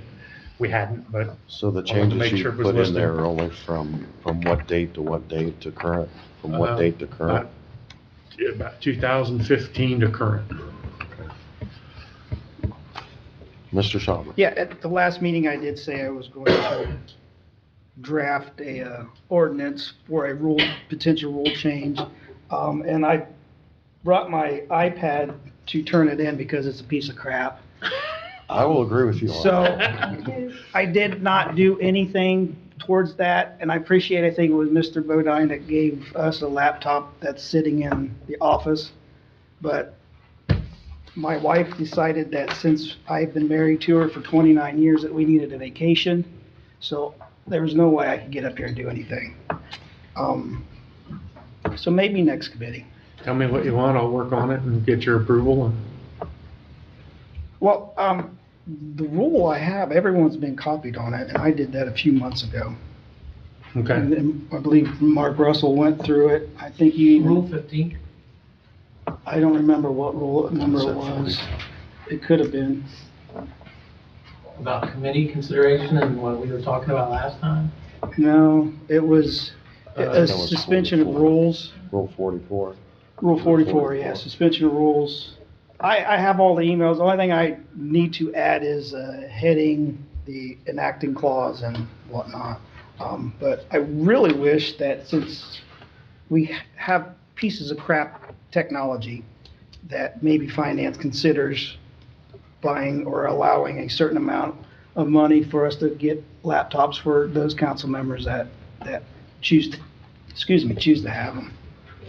I will agree with you that iPad is not a good piece of equipment to do council work on at all. No, So I never use it for that. You can At only all. use it to read emails. Very good for that. No, Replying I'll to agree them, you with you might as well 100%. forget it. I agree with you 100%. And they served their purpose for COVID, Yeah. when we was all scared to come and be around each other. So I guess I'm trying to say is, the next go-around, I will have an actual ordinance prepared for the rule that I think we should change, and You can take that laptop home with you tonight? I could. And you think it was Rule 44, just so I can, I think it was, Right. it's just whatever rule, the That was in our suspending minutes from the last. three reading rule. It was 44. Yeah, I believe it's 44, 43, but I think it's 44. well, doesn't Rule 55 pertain to, Rule 55 is the actual statute out of the Ohio Revised Code that explains the 3 readings.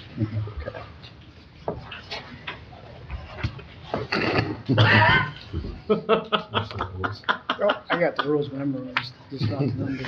Memorized, you couldn't remember which one it was. Right, that's how good my memory is. I was trying to be helpful.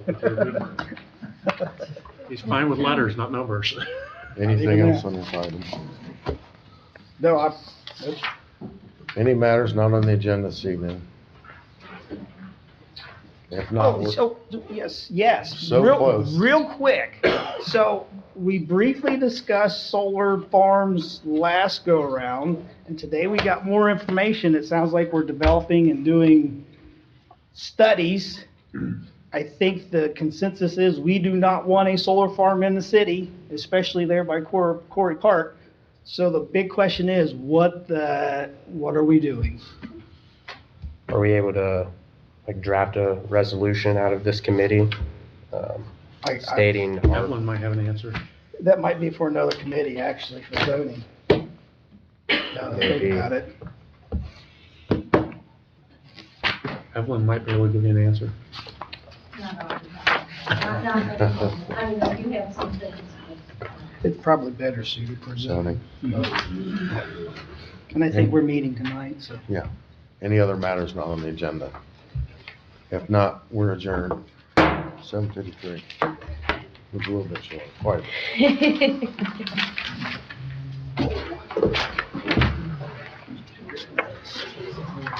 municipal services. This one is not on. Nope. No, you're not. You could stay if you wanted to. I don't think they want me up there. I think it's municipal services. What? Municipal services. Yeah, there's a committee out there. Sorry. Who's gonna come up and join you? Sean?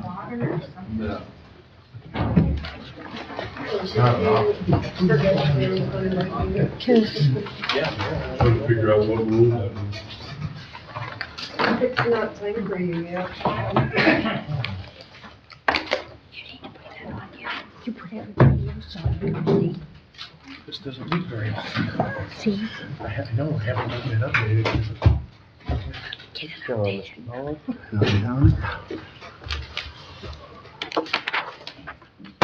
Time is 7:55. We'll call Municipal Services, Parks and Rec to order. Clerk, would you please take the roll? Mr. T. Smith? Here. Mr. Barr? Present. Mrs. Lang? Yeah. We have some summary proceedings. Has everyone had a chance to look over those? Motion to approve. Second. Please take the roll, clerk. Mr. T. Smith, Yes. Mr. Barr, Yes. Mrs. Lang. Yes.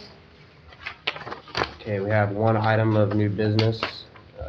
Clerk, would you please read the ordinance? Ordinance approving and adopting City of Marion, Ohio Marion Area Transit. I don't believe it's Title VI. Transit's policy number 2025-01 on file with the Transit Department. This is just updating per ODOT regulations, their drug and alcohol zero tolerance policy. Ms. Welch, do you have? This is just the whole policy. We received this in email form as well.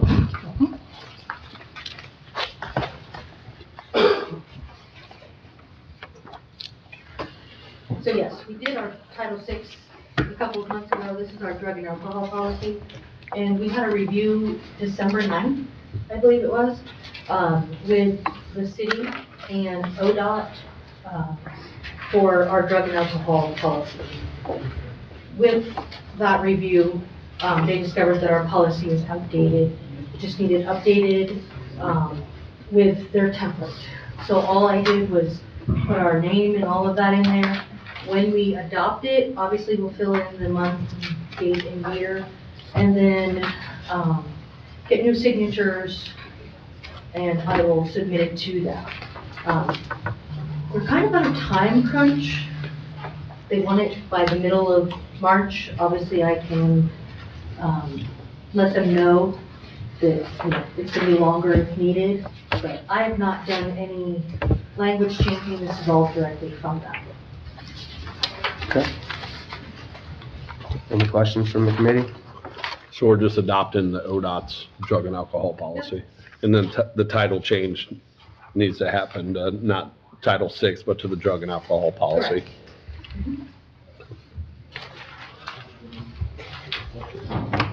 I believe the other one's dated 2020, so just needs updated. Does it need an emergency clause? Thank you, Mr. Ratliff. If you want to get it done by. Yes, that would be good. So we can amend this to add an emergency clause here? If Mr. Schauber will let us. I've not said anything. I'm being good tonight. I'll make a motion to amend to add emergency clause to strike Title VI and insert drug and alcohol testing policy. And send on to council with a recommendation to approve.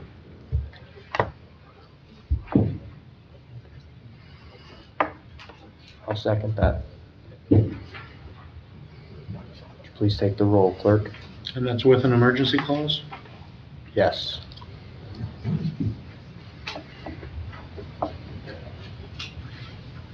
That'd need to be added in the title too, is that correct? Yeah, that's what we're talking about in the title. And at the bottom. Yeah, anywhere in there that it references Well, Title up VI. here also. It would have to be, Yeah, the ordinance you received was a draft that we got from the law director and tried to update it best we could.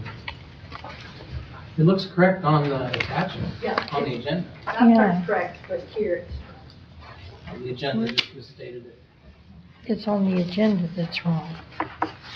correct.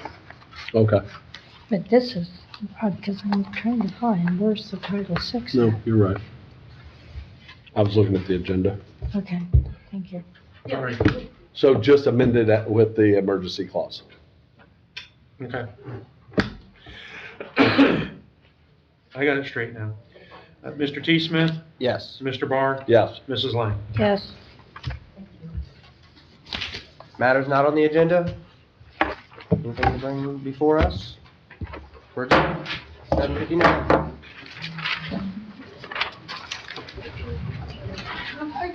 Everybody's funny except when you bring up Sean. Here's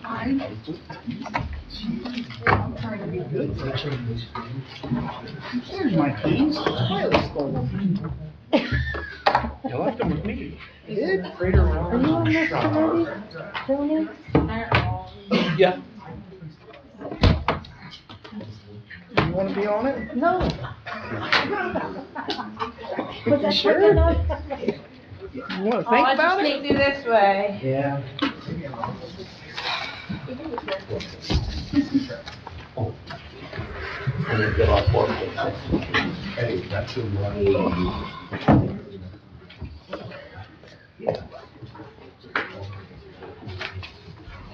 All right.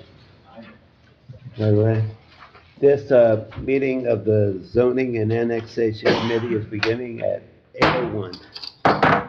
Mr. Prater, Here. Mr. Rollins, Present. Mr. Schauber. Here.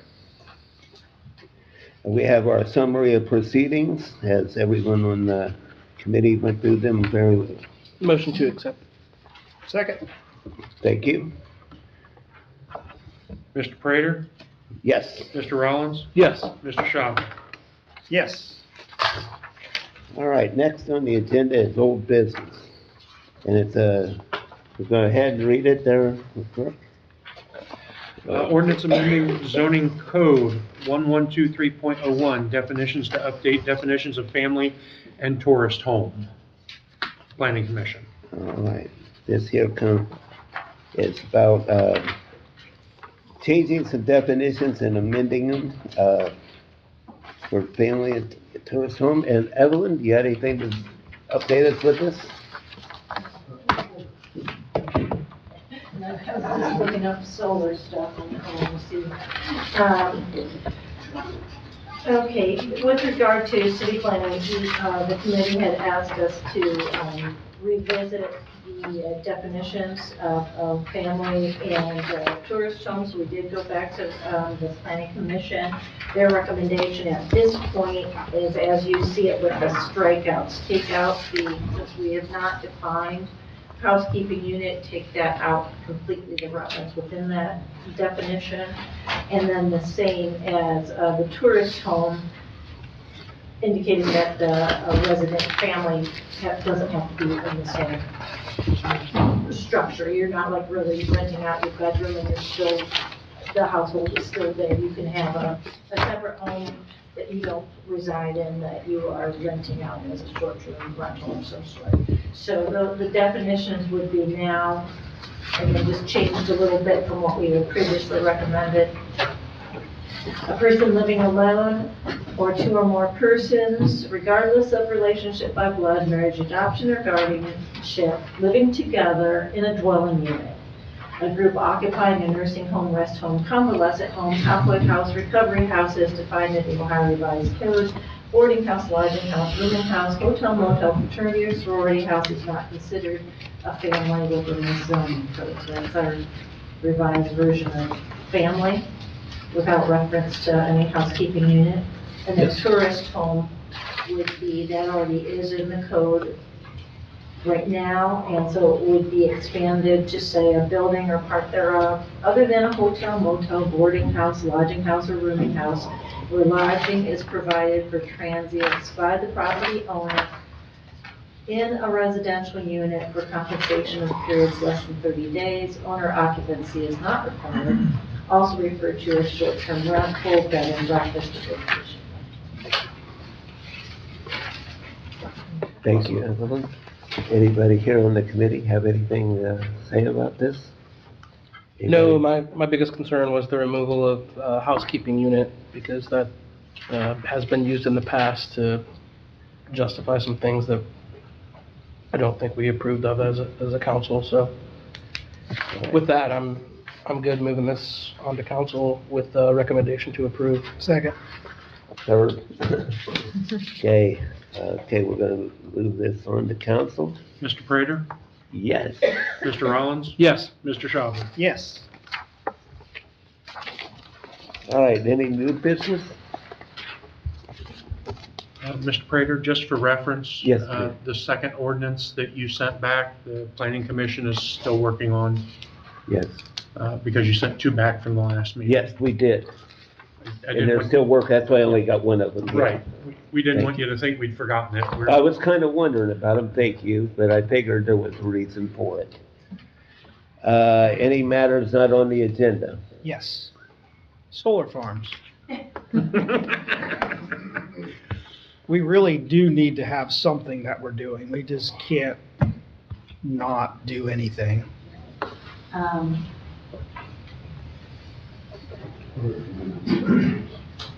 Yeah, I'm not as fluent in municipal solar law, so I'm gonna start with what I know with township and county.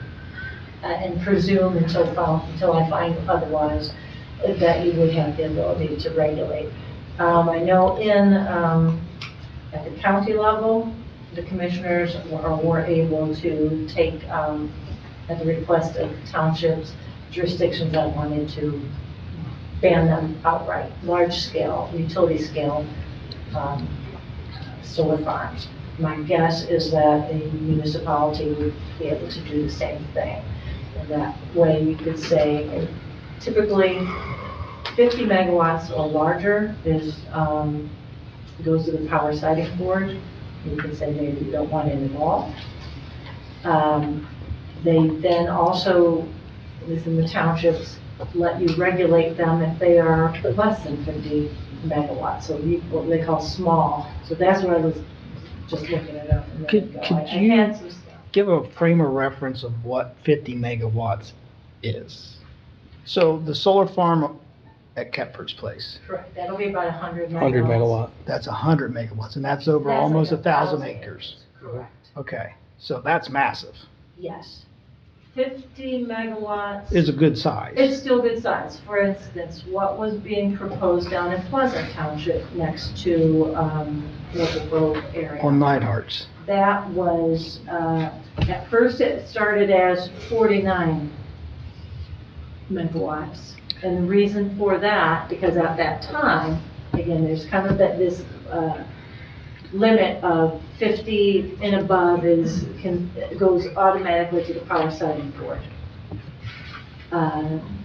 49 and below, local jurisdictions have the ability to regulate, make their own sets of rules. So you can either say we want them, or, and under what criteria, or maybe we don't want them. So that's gonna be my. So 50 megawatts and above, we can say either flat out no, or we can put stipulations on those? Is it more cut and dry? It's yes or no? More control. On the lower. Right. What I don't know is if you can flat out prohibit the utility scale. That's what I don't know. Because that goes strictly to the, past. It went straight to the power site. Now they've made newer rules that gave county commissioners some ability to prohibit. And I don't know what they did to the cities. So if we're specifically talking about the municipality, and can we narrow it down 49 megawatts lower or 50 and higher to a specific location that we will allow it? Say, I think everyone agrees that the landfill is okay. Can we say 50 and higher could be at the landfill or city-owned property? I don't know what the language would be, because that wouldn't be prohibiting it, Correct. but it would really narrow down where it can go. In theory, yes, you could, and I say that in theory because I don't know what the Ohio, Okay. what the authorizing legislation has given you the authority to do. Because usually with zoning or something like that, they're weaving it in and out of zoning, and that's the part I'm not certain of. And I don't know, Mark, if you've had any opportunity. You're the expert. Yeah, and I had seen, but I didn't get to read it, one article in Ohio on solar, but then somebody came in and kind of hijacked me back onto township solar and carbon sequestration, so I got into all of that, didn't get into. That's the good your stuff. So See, I don't know. So how deep in the weeds would we want to get? Because would we want to even set restrictions or limitations or whatever you want to call it on residential solar for what they put on their houses, or if a store wants to put one on their roof? I would suggest Or- 3 different levels, or at least consider this. Okay, one, if it's, for use, let's start with the residential, because some of the townships have this, and so we've kind of created a formula for this. So if it's just an accessory use to your home, and you may have some regulations that might, maybe you don't really care, as long as it's only for their home, it can either be roof mounted or, in the yard, but maybe not in the front yard, or, whatever it is. You can do that because it's accessory to the home. You can do it, and again, that same kind of premises, let's say it is a business. I know there are, downtown buildings even that have thought about, I'd love to have rooftop panels, and that could help my, within my own building. So again, we treat that as an accessory use. If it's just for your own thing and it's on your roof, maybe nobody cares. Or maybe you do. So if it's accessory, that way.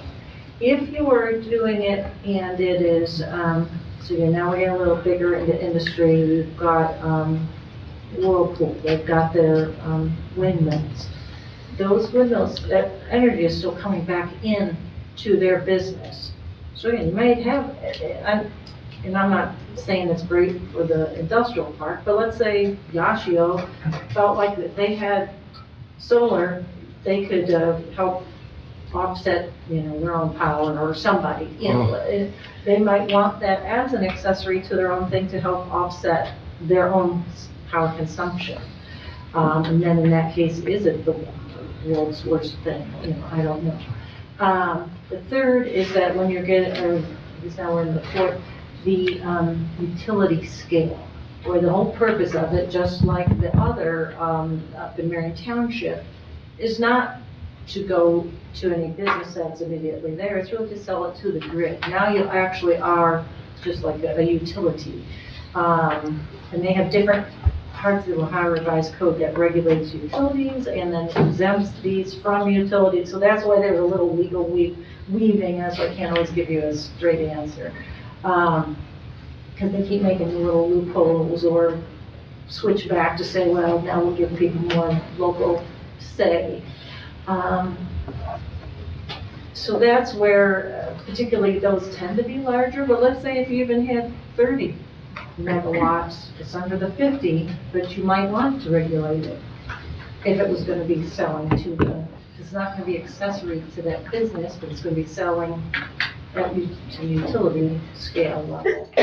That might be where you make differences of, it's basically, it's becoming a principal use. Just like in zoning, and I know you all have to sit through zoning, the principal use, which is, Bob's shoe store, and then the accessory use might be Bob's sign, or Bob's solar panels to fund, to electrify his shoe store. So, versus just having a whole solar farm, which is the use. Yeah. So that would be kind of where you want to think about,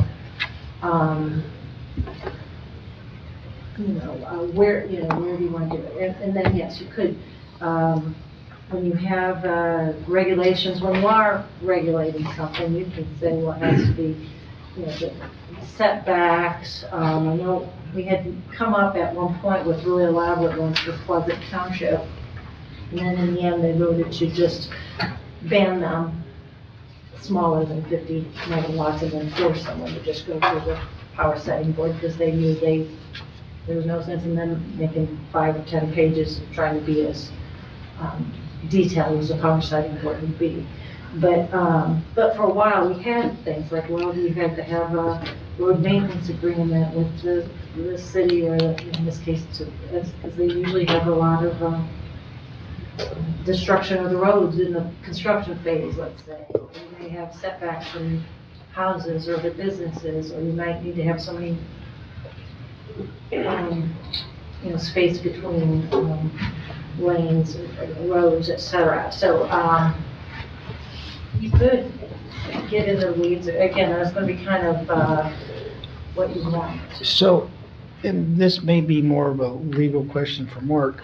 So we have a property that has a lease with a solar farm currently.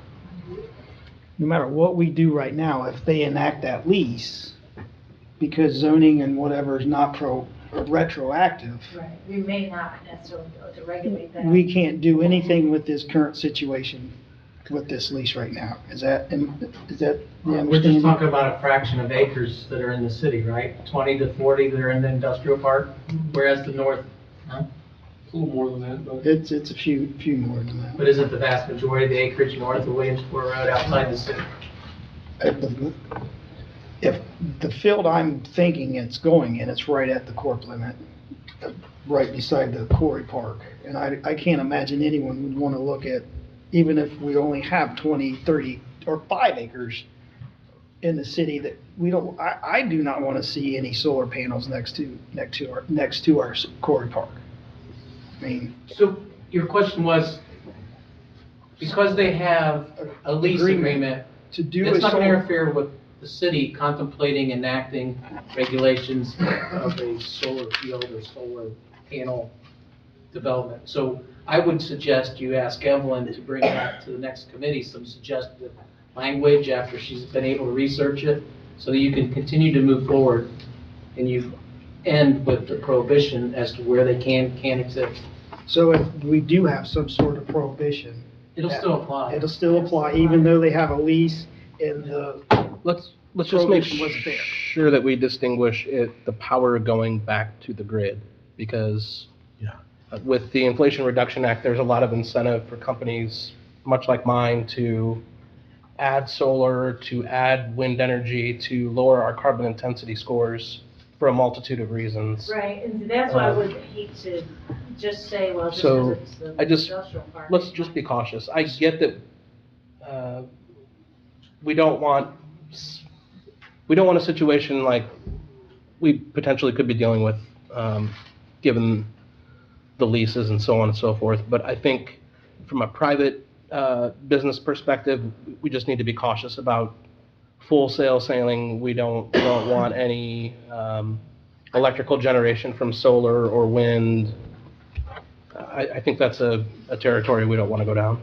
I think the point that you're kind of making in terms of zoning would be that those uses, if they were a principal use, that may not be the highest and best use of industrial land. But if it is an accessory use to an existing business, or it might actually help keep that business Correct. there, because now you're, it's helping their viability of, so in that regard, being accessory to the business, you may choose not to ban that completely, because that might have been what kept them here. It was because they can now afford to expand, or whatever their savings are for energy may or may not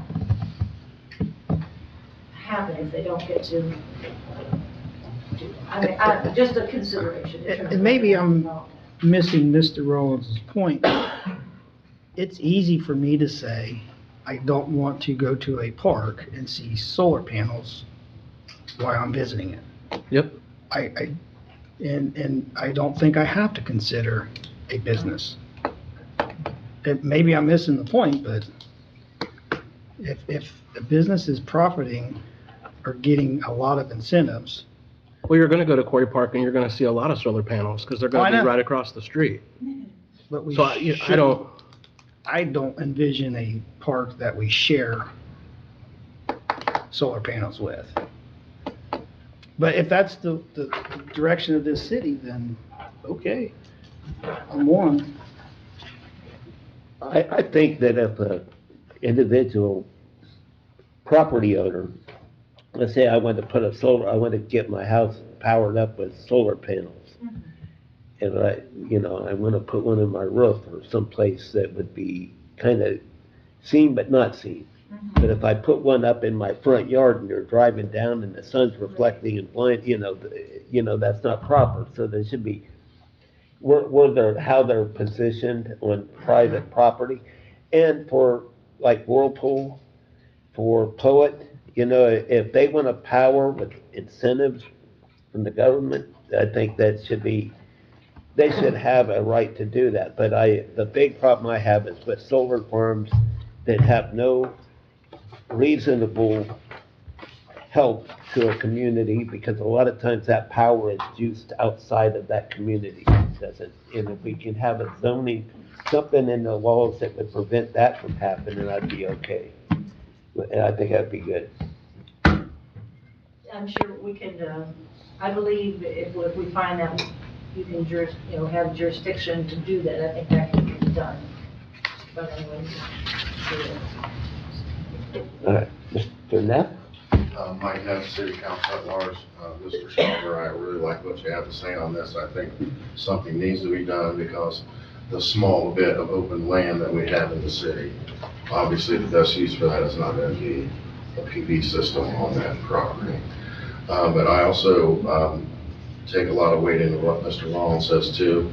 If businesses and industry in Marion want to use part of their property as their secondary use to capture wind or solar, I don't think we should be in the business of exactly regulating that. And absolutely not on the residential side. I don't think we should be even considering anything on residential. And I probably inspected 100, 200, 300 PV systems in residential. I've never seen a ground mounted one. Yeah. I just haven't seen one. Yeah, they all end up going on the rooftops. Yeah. On the south side of the building. But I think this is a good discussion, and I think we probably really should do something about this sooner than later. The only thing that really scared me earlier tonight was to hear that Savion made a donation to Can Do. That kind of That's a took my commitment. breath away a little bit. Mhm. So I just encourage this committee, and if we can get help from regional planning to get something going forward, I think that would be great. But yes, the primary use of any land in the city should not be solar system, PV systems. Thank you. All right. Is there anything else? Any more comments? All right, we'll move on from that. Reports, nothing, and then if nothing there, we'll adjourn at 8:22.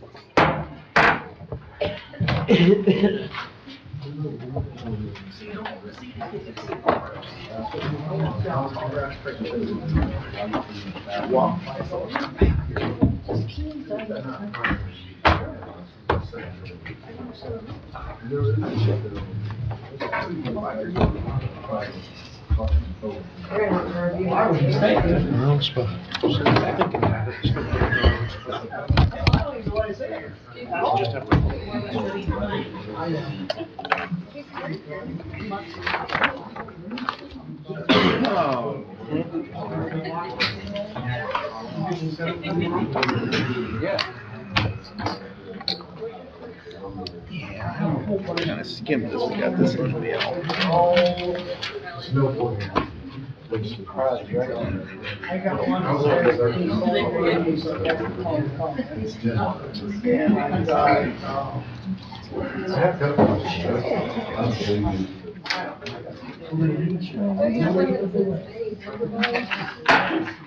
Call the Finance Committee to order at 8:23. Clerk, if you'll take roll, please. Ms. Slang, Here. Mr. Rollins, Present. Mr. Rattler. Present. Summary of proceedings, I did get an opportunity to read through that. I had one correction.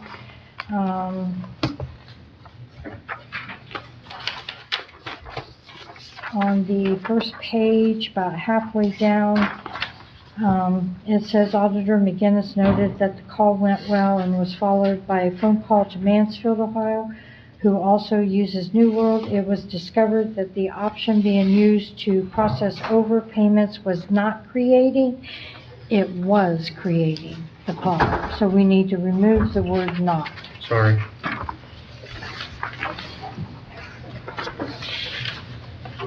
And I think that was the only thing I found. So with that correction,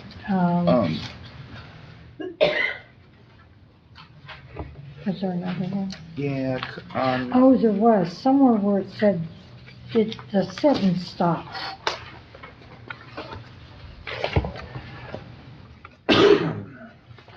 I usually don't, but since she started, if you look at page 2, 3 lines from the bottom, Lang Is spelled wrong. is spelled wrong.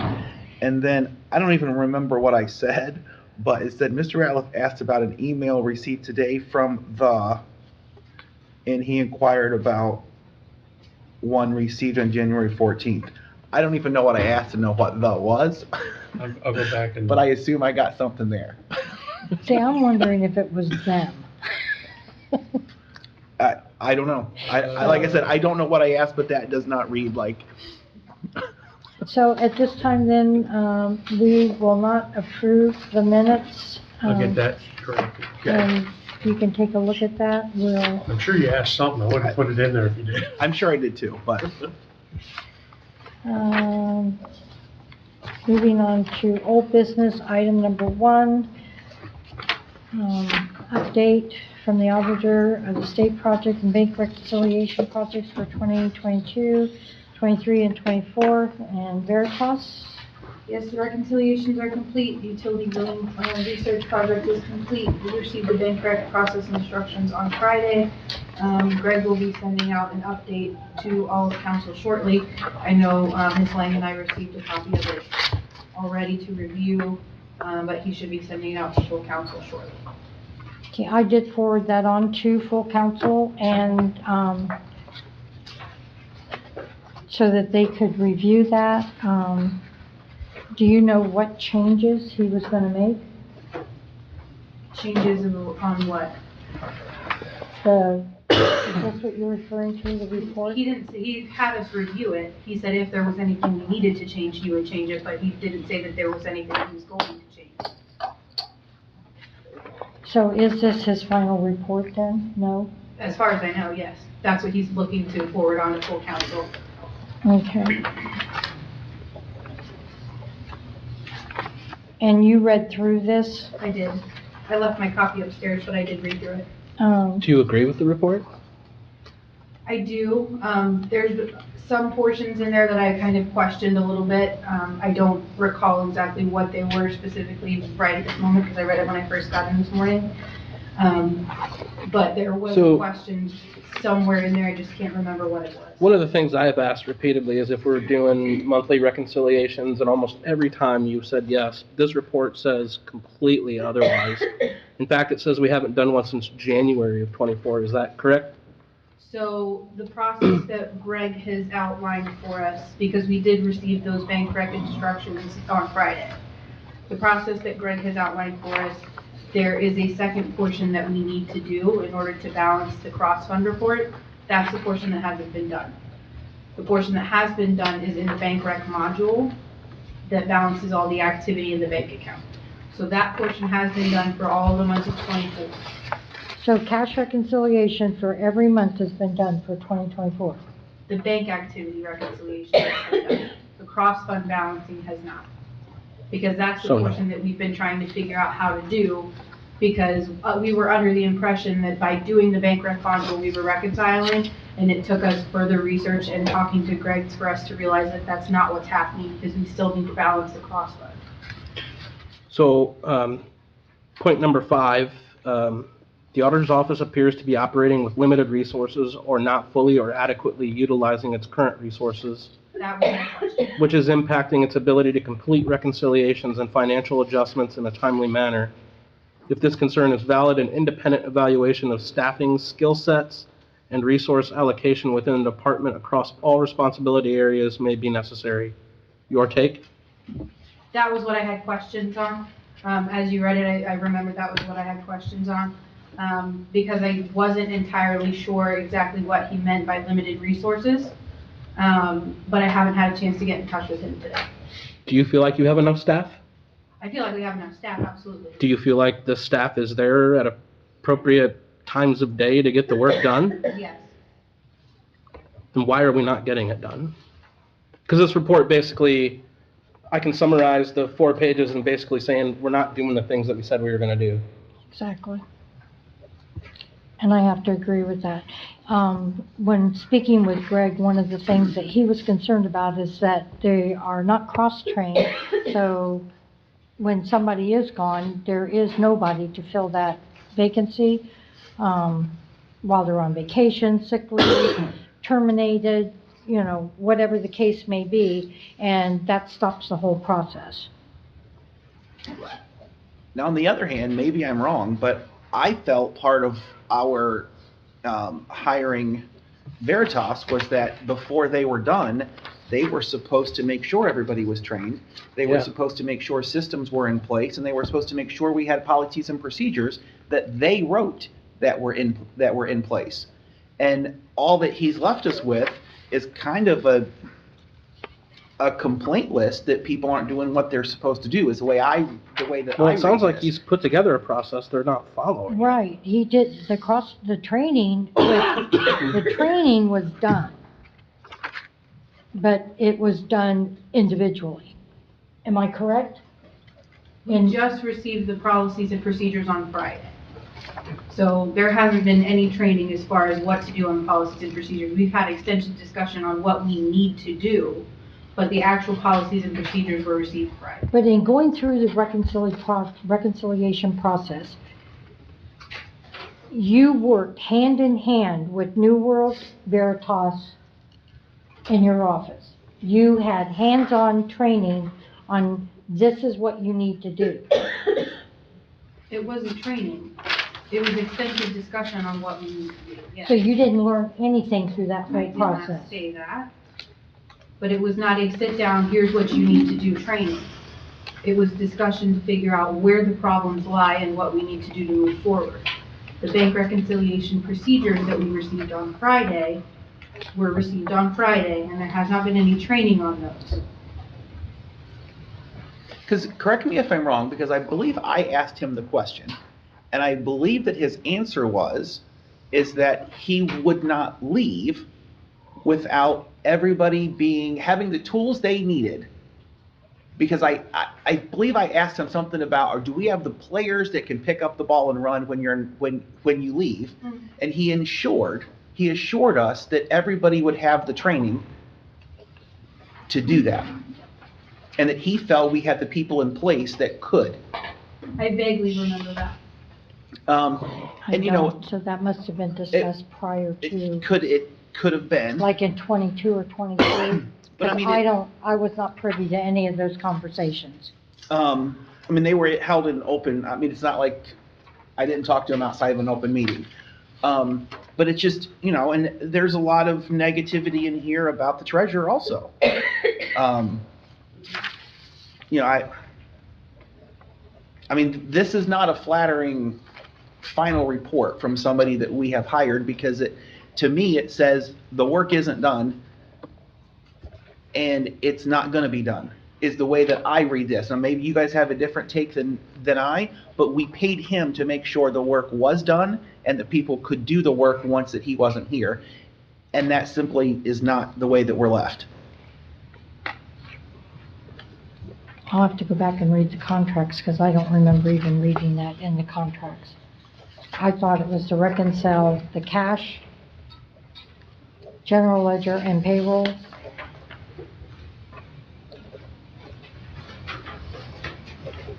And they've done that. So unless Oh, no, I was pretty clear about needing procedures and He did? policies for reconciliation and, no, that was, These are the procedures they sent.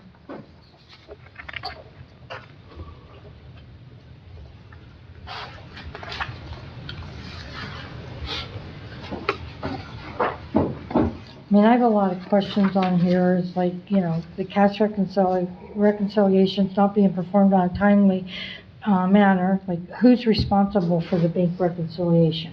The internal auditor. So why has it not been reconciled? It's only been reconciled through January.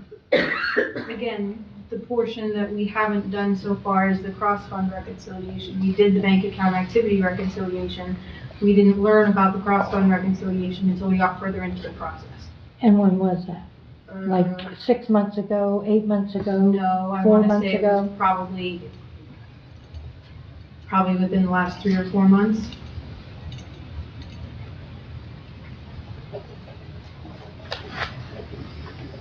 So how soon do you think that'll be completed? Because he's indicating it should be done in a timely manner. I thought the treasurer had a role in that too.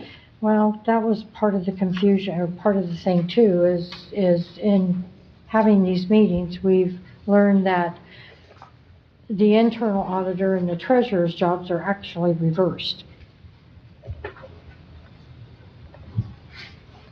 And that he has not had any training on the New World System and what he needs to do for bank reconciliation. Now, we put money in the budget for him to get training. Yeah. I mean, we can't, he's an elected official. We can't make him, but I understand that, and we can't make her either.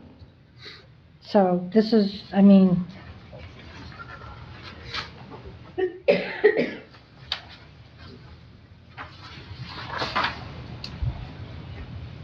Jason Shaw, Third Ward City Council.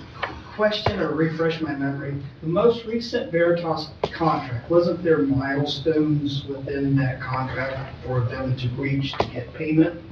And if I'm not mistaken, isn't the last sentence of that saying this is our final report, we expect prompt payment? Who says that the payment should be released? Because it sounds like there's a confusion on if they reach these milestones. I think that would be up to the auditor's office. I believe she's the one that Yeah, I that think it was up to entered, her, so. right. We gave her the authority to enter into the contract, I believe. Correct. So if he didn't meet the milestones, I think she's the one that would need to say that he didn't. If I may ask the auditor, do you feel that the milestones have been reached? Do you feel that he's adequately fulfilled his obligation through his contract? And do you need anything from council to act to enforce that, to help you? I'd have to go back and reread the contracts, because from what I recall, the only thing that it stipulated was that they would not receive payment until the contracts were completed. But I don't think there was any milestones that Well, dictated. completing a contract and milestones, I probably used the wrong word. I'm good at that. So, completing the contract, you feel comfortable that they completed what you hired them to do? Yes and no. The reconciliations are complete, yes. That portion is done.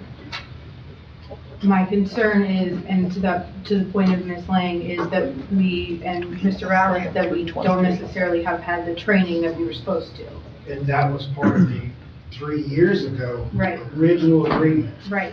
And so, So if that's the case, and if that portion's not complete, then no. okay, so then what do you need from council to put the teeth into getting Veritas to do that?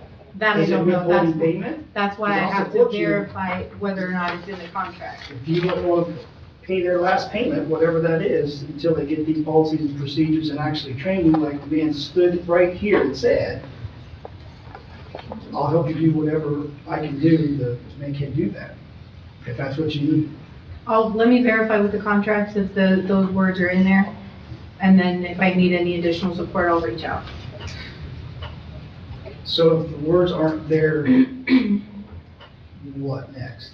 Because the words are in my head from what came out of his mouth. It's on our record of what he said. Then I'll have a discussion with Greg. Even if I have to go back and pull recordings or minutes or verify that that was said on official record, so I have it and I can reference it during that call, I will. But if it's not in the contract, I'll do that, and then I'll reach out if I need any additional support. Because that was the direction, each time he did a new contract with Veritas, that was the direction that we wanted them to do, is to do this training. And the whole goal, the ultimate goal was for Veritas to help your office out. Okay. That was when you first came in, that was how we supported you to be successful with Veritas. And by reading that letter, Veritas just threw their hands up with you and said, there's no hope in that office, the way I take it, and it's really not a good look for you. So I would be upset if it was me and demand that they do what they said and help you be successful, because we all want you to be successful. And the reconciliation thing, are we still doing the two-step thing, saying that one step's okay, and we're doing it 100%, but yet kind of the most important part, the second part, we never want to talk about?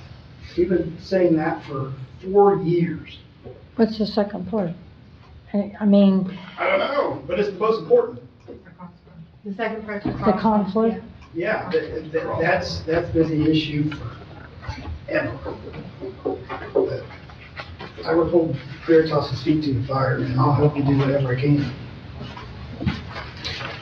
When, Does the law director have a copy of that agreement with him? You can search my email, I mean, the number of Okay. months that have passed, I don't have a recollection. Be happy to look at the contract. Okay. The original one was September well, 2020. but the original would be null and void after we signed the second one, would it not? I want to see them all. Okay. I'll see if I can pull copies. I should have copies if you want. I can pull them. But also with that, Miranda, is the adjustment that he referenced. While we have completed our scope of work, we note the following: 2024 monthly cash reconciliations are partially completed. While the bank reconciliation module has been completed for most months, the process of reconciling the cross-fund balance to the bank balances remains incomplete. Several material adjustments identified in the reconciliation engagement remain unrecorded by the auditor's office. So, and the result of that monthly report to City Council misrepresenting the out-of-balance amounts of nearly $2 million. So he's provided us with the adjustments that need to be made, but yet. No, he is not. He's given us a list of what adjustments need to be made, but not how to do those adjustments. And those adjustments, we've had discussion with the state auditor about, because they have to go back to the expense line, and we can't figure out how to tie them back to the expense line. That's the problem. There's been extensive conversation on that as well. But that's not Veritas's problem, not being able to identify. No. That's our problem. Right. So, and he has provided a list, you got it, I've got it, you know, of the adjustments, why, and it's not done. The out of balance for 21, 22, 23, the 23, 22 liability entries that were made in air. Those are the adjustments that need completed, yes, but I don't know how to do them. That's what I'm saying. They're listed as liabilities, but they need to go back to the expense line. And there's no way to identify the expense line that they need to go back to, because that's what the state specified that we need to do, but there's no way to identify that.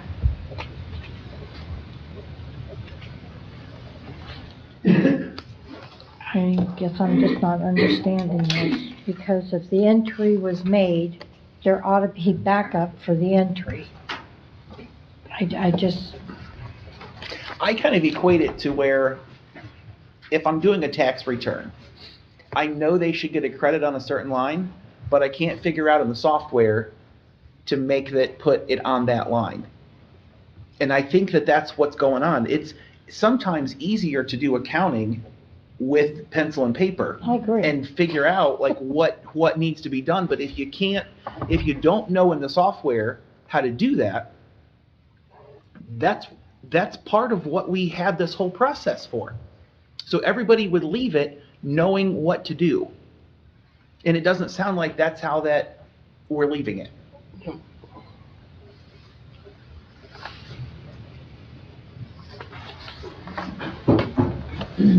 If I may ask Marion another question. So you said you don't know how to make this adjustment. Who do you need support or help from to explain how to do this adjustment? I have contacted everyone that I possibly can. I've talked to the state, I've talked to New World, I've talked to Veritas, to try and figure out exactly how we need to make that adjustment. I even went so far as to talk to Cindy and ask her if there's a way that we can do just like a general fund miscellaneous expense line. And she said, no, it has to go back to the original expense line that it generated from. And New World cannot pull a report that shows me where that came from. So it gives me a general, when I pull the cross-fund report with the liabilities specifically, excuse me, it will break it down into things like accounts payable, medical, dental, taxes, payroll, things like that. But if I have an accounts payable line that has $60,000 of a liability on it, I don't have any way of identifying where that accounts payable and that $60,000 generated from. New World doesn't have a report to pull that either. I talked to Doug several times to try and figure it out. We've gone into the back office of like black screens and crazy coding that I don't understand to try and figure it out, and we can't figure it out. So the software developers, the state, a hired contractor, those are all your resources that you've reached out to, still cannot tell you how to make these adjustments. So how do we move forward with that information? So I'm assuming that if you just put it somewhere, that's going to screw up everything else. So do we just live with the screw up that we have? This goes back to that new zero comment that we've had a long time ago, because if you exhausted all your resources to resolve the issue, then there's no resolution, so that's your zero, right? Can you do that? I can ask Cindy. But as far as I know, that was the discussion that we had a while ago, was whether or not we can just leave it alone. And she said, because it's liability entries at the end of the year, it has to be done. But even then, she told me that it has to be done, it has to go back to the expense line, but she can't specify which expense line. Okay, so And it can't just go does- to a general expense What line. does has to be done mean? Has to It be has to be entered for what reason? to clear the liabilities at the end of the year. And if the liability is not cleared at the end of the year, what happens as a result? You can't close the books. We have to finish it They off do have for 3 to years. So are we recognizing the circle that we're in, that we have to find a resolution like this week? Whatever that is, even if we recognize exactly what those numbers are. Right. So it's a solid number that's not changing, because before we would have numbers floating all over the place. This is a solid number. It's a solid number. So I, for the life of me, cannot figure out why we just can't make that a 0 point and start, and take that as an audit date. And that's exactly what I asked too. We're gonna have a lot of audit dates anyway. So we need resolution here. What is this holding up? Everything? Everything, yep. We can't even balance the cash fund report without these being done. If it's a solid number and it's proven time and time again to be the same number, And it is. that's a 0 starting point for me. If we know what the number is, then you should be able to. That's what I That's said. what I'm saying. If it's proved over and over again and it's not changing, Right. that's where you start, I would think. And, I mean, I know you said that she can't, but if you can take the number and put it in some line, then. Take the hit. Then, Yeah, that's I mean, at this what I point, said. I think we can all agree, we're gonna have so many hits that, what's another one? And, and it's okay to take another hit versus not get it done. Because we're in a cycle that if we don't start the cycle, we're never, ever going to get out of it. Especially 6-8 months a time for an audit. And I don't know how many times you plan on running there, Collins, but if you run for 4 terms, you'll never get through an audit at this rate. And that's unfortunate for the city of Marion. So I take the hit, move on, put this behind us. And I'm one of nine, like Mr. Ratliff said. I'll support you in that we start that, take the hit. We're all in agreement with it. Let's move forward. But sounds like you exhausted all your resources to try to figure out how to do it. You can't spend any more money with another contractor that writes. I think that's disgusting. It's not your office, but you have to move forward. I mean, I haven't liked Veritas for a long time, and I just think, I think that this report is, I mean, it's ridiculous if you ask me. I mean, and I think just to leave here saying, everything is still kind of messed up and nobody knows what that they're doing, and give me my check, when it was your job to make sure that people knew how, I just think it's really shitty. I don't know how else to say it. Can I quote you? Sure. I'll second that.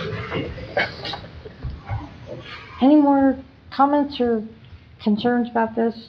If not, moving on to item number 2. I got a quick question, sorry.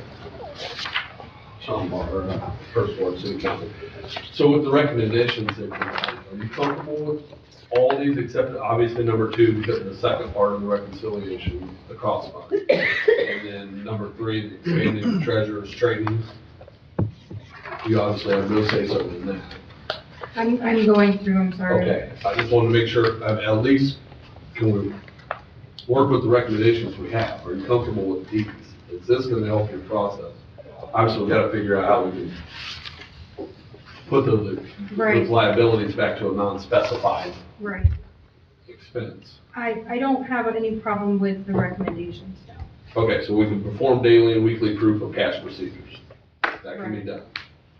Fully complete cash reconciliations on a timely basis. Right, But you're working on the second part of that, the cross fund. right. Okay. What do we do about expanding the treasurer's training and completing reconciliations? That is something we'd have to talk to Tommy about. Okay. Because the discussion that we had at this point earlier is that essentially the roles have been reversed.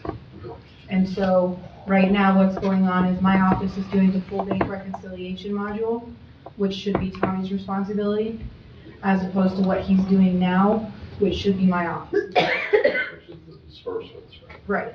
Okay. So we need to play nice with Tommy and get him to do this. We get him. Right. Strengthen the journal entry review process. Yes, that is 100% accurate. We definitely need to do that. Are we going to be able to do that? Yeah. Are you comfortable doing it? Yeah. We have systems and processes in place to make that happen. Yes. Okay. Clearly define roles and responsibilities. I'm assuming that's directly to you, right? You're the head of that department. You're going to clearly define the roles and responsibilities of the staff within your office, right? Right, and what he's outlined here is exactly what I was saying, where Chelsea, the internal auditor, would do what Tommy is doing now. Tommy would then do the full bank reconciliation, and then I would do an overview of the whole. Okay. Well, and it'd be my recommendation that you do that for every position in your office, just kind of standard practice, right? Right. Clearly define responsibilities and roles. And then prioritize, hopefully this is the top priority, prioritize your completion of the 2024 reconciliations. Right. Okay, so really, the second part of number 2, we got to work on, and number 3 Yes, are the things that we really need to iron out. yes. Okay, thank you.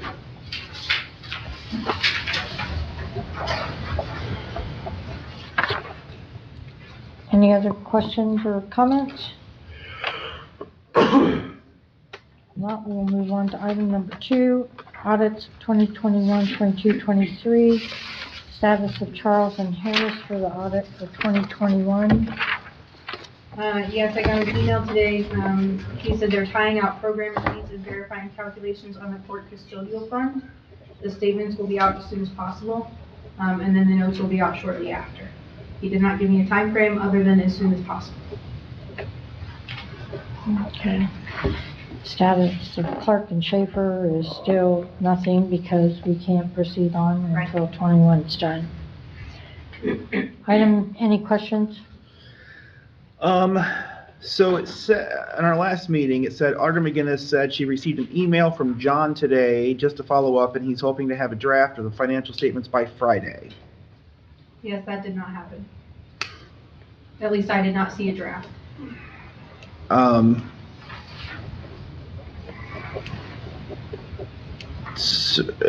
So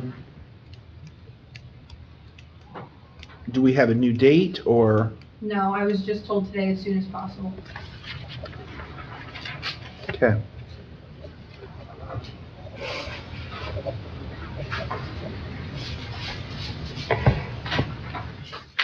Any other questions?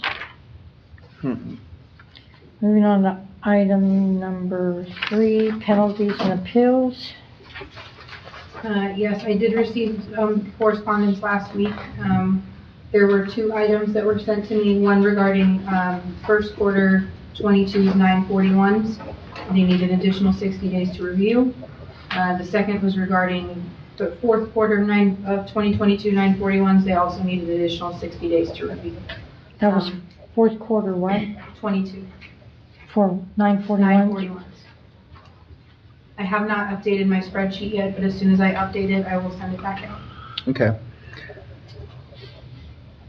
Under this item last time, it said Law Director Russell did try to contact the insurance company today, and there's still no response from Sam. Any update from the last week? No Or update 2 from weeks? last week, even though I did send an email last Friday. Okay.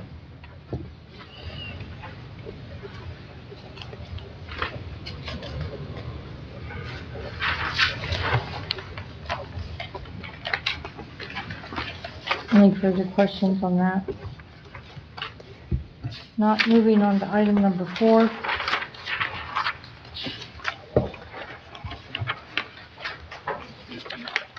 The ordinance, clerk, if you'll read that, please. Ordinance to establish a recreational trails program, RTP grant through the state of Ohio's Department of Natural Resources, ODNR, and authorize the service director to apply for a recreational trails program grant and administer the grant and declaring an emergency. Okay, is this coming from the grant writer? We have a grant, it's for finishing the Lincoln Trail, Lincoln Park Trail. The max asking is $150,000 and there's 20% match. 20%? Yes, but we can use our labor. Pardon me? We can use in-kind labor. Oh. That'll be the Parks Department. Yep. And that trail looks so good, what's done, so.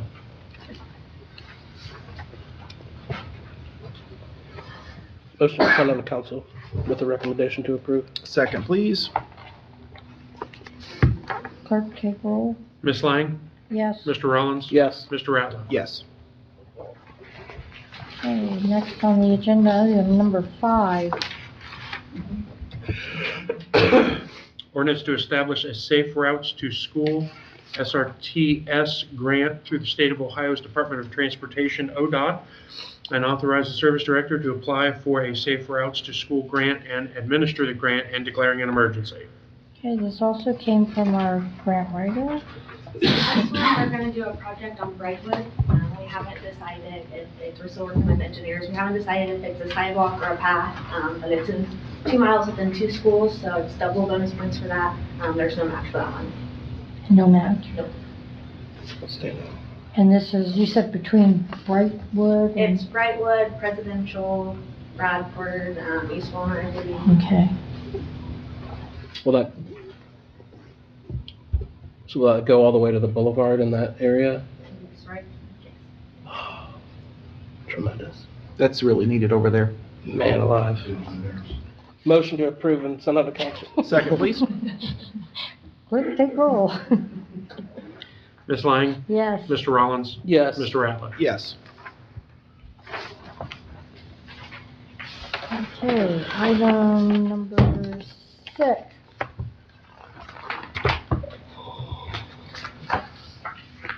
Ordinance making adjustments to appropriations for the year ending December 31st, 2025. And this come from Ms. Courtwright. Please. So there's a few adjustments, and because, yeah, we can transfer in between, but not from salaries to non-salary. On the general fund, there's a couple software items that we need to purchase. Part of it's coming out of 401, but part of it will be out of the general fund budget. We have not hired the IT support, so that will be how we will be able to cover that to keep it a zero balance budget. That's where the $2,225 came from. There's a couple funds that had unemployment. We had an employee leave last year that is collecting unemployment that is for grants, and those ones do have cash on hand. I went ahead and budgeted for 2 months because I'm not sure how long we would need those, but hopefully that will take care of it. If we don't, then we'll just de-appropriate it. We have more female police officers, and they have outgrown their space. So we need to work on their locker room space. We've tried to work with a local vendor.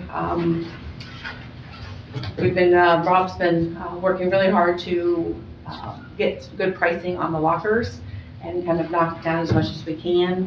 So the lockers would need to be, the lockers were 9,000? Started at over 9,000, we got them down to under 6.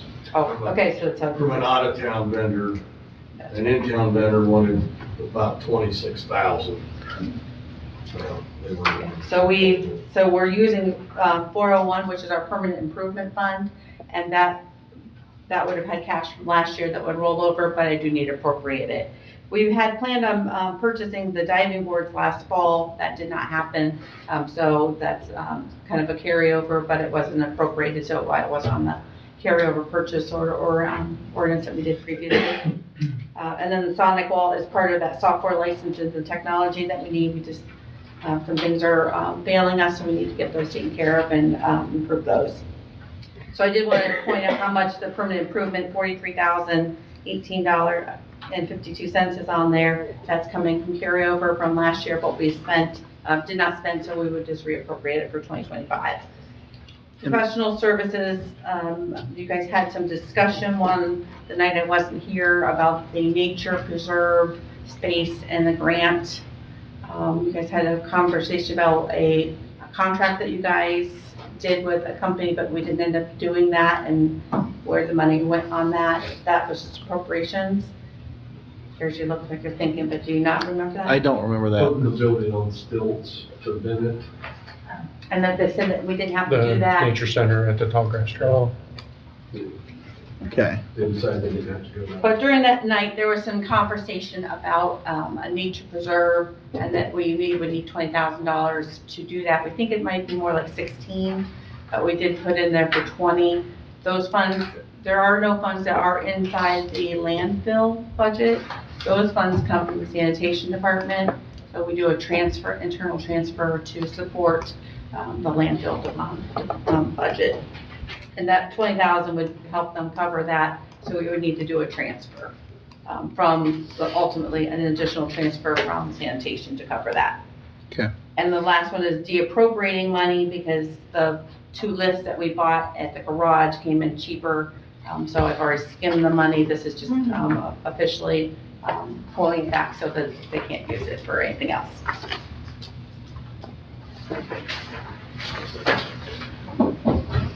Motion to send on to council, no recommendation. Second. Yeah. Mr. Sharber? Further explanation on the 20,000. So we hired a contractor to, It was all based on talking about that nature preserve portion. Yeah. So there's some work that they want to do with the nature center, and those dollars would be there to support that. I was just clarifying that when we did do said contract that we didn't implement, that isn't cash, it sits somewhere because that was just appropriations and not cash. I guess my question is, what is this project specifically? It has to do with the nature preserve. Scott Bishop had discussion about that, and That'll be the passage of that system that we're gonna do, we're working with ODOT, or not ODOT, EPA, what they want to do there. That's where the methane or Yeah. whatever gas collects in it. Yeah, So, similar to a radon. right, yes, but several years ago, we appropriated $250,000 or more, and supposedly Stevens Construction had that. But we never did anything with that, and that would have been appropriations and not necessarily cash. Landfill doesn't have any cash. The only way we pay for the expenses that flow through there is a transfer from the sanitation department. So why did we roll that over year after year after year? I don't know. You'd have to ask the prior administration. That's why we tried to take care of it this time, rather than roll over something that's really not cash sitting there. It's just, it would have to be appropriated from sanitation. We don't know. But there's not title cash. And I apologize for my ignorance or confusion. So the ordinance was specifically for a contract that had not been completed, that we were rolling over to, and we had to pay them. Is that? Now, I may be wrong. There was an appropriation made so that they could enter into a contract. But I think the missing piece, from what I understand, it never was entering into contract. So the statute requires that the fiscal officer take the money that was appropriated when there's a contract that's entered and make sure that's in the budget for the, well, you know, the current year. And so I think the distinction in this case is there was no contract entered. Now, if someone can look and make sure we didn't enter into contract with Stevens Construction. That's what was explained in January of '24. So we just need to make sure we didn't enter into contract with Stevens Construction. And then that would explain why we had an appropriation, but there was never entering into a contract. Okay. Any other discussion? If not, the motion was made to send on to council for with no recommendation. Clerk, take the roll. Ms. Lang? Yes. Mr. Rollins? Yes. Mr. Ratliff? Yes. Matters not on the agenda. None. And reports, I believe, are available for review. If not, adjourn. 9:07.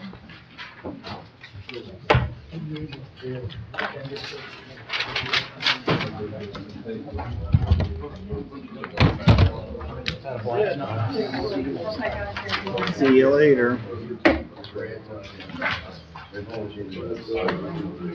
You're gonna stay here for airports? Just reading that. What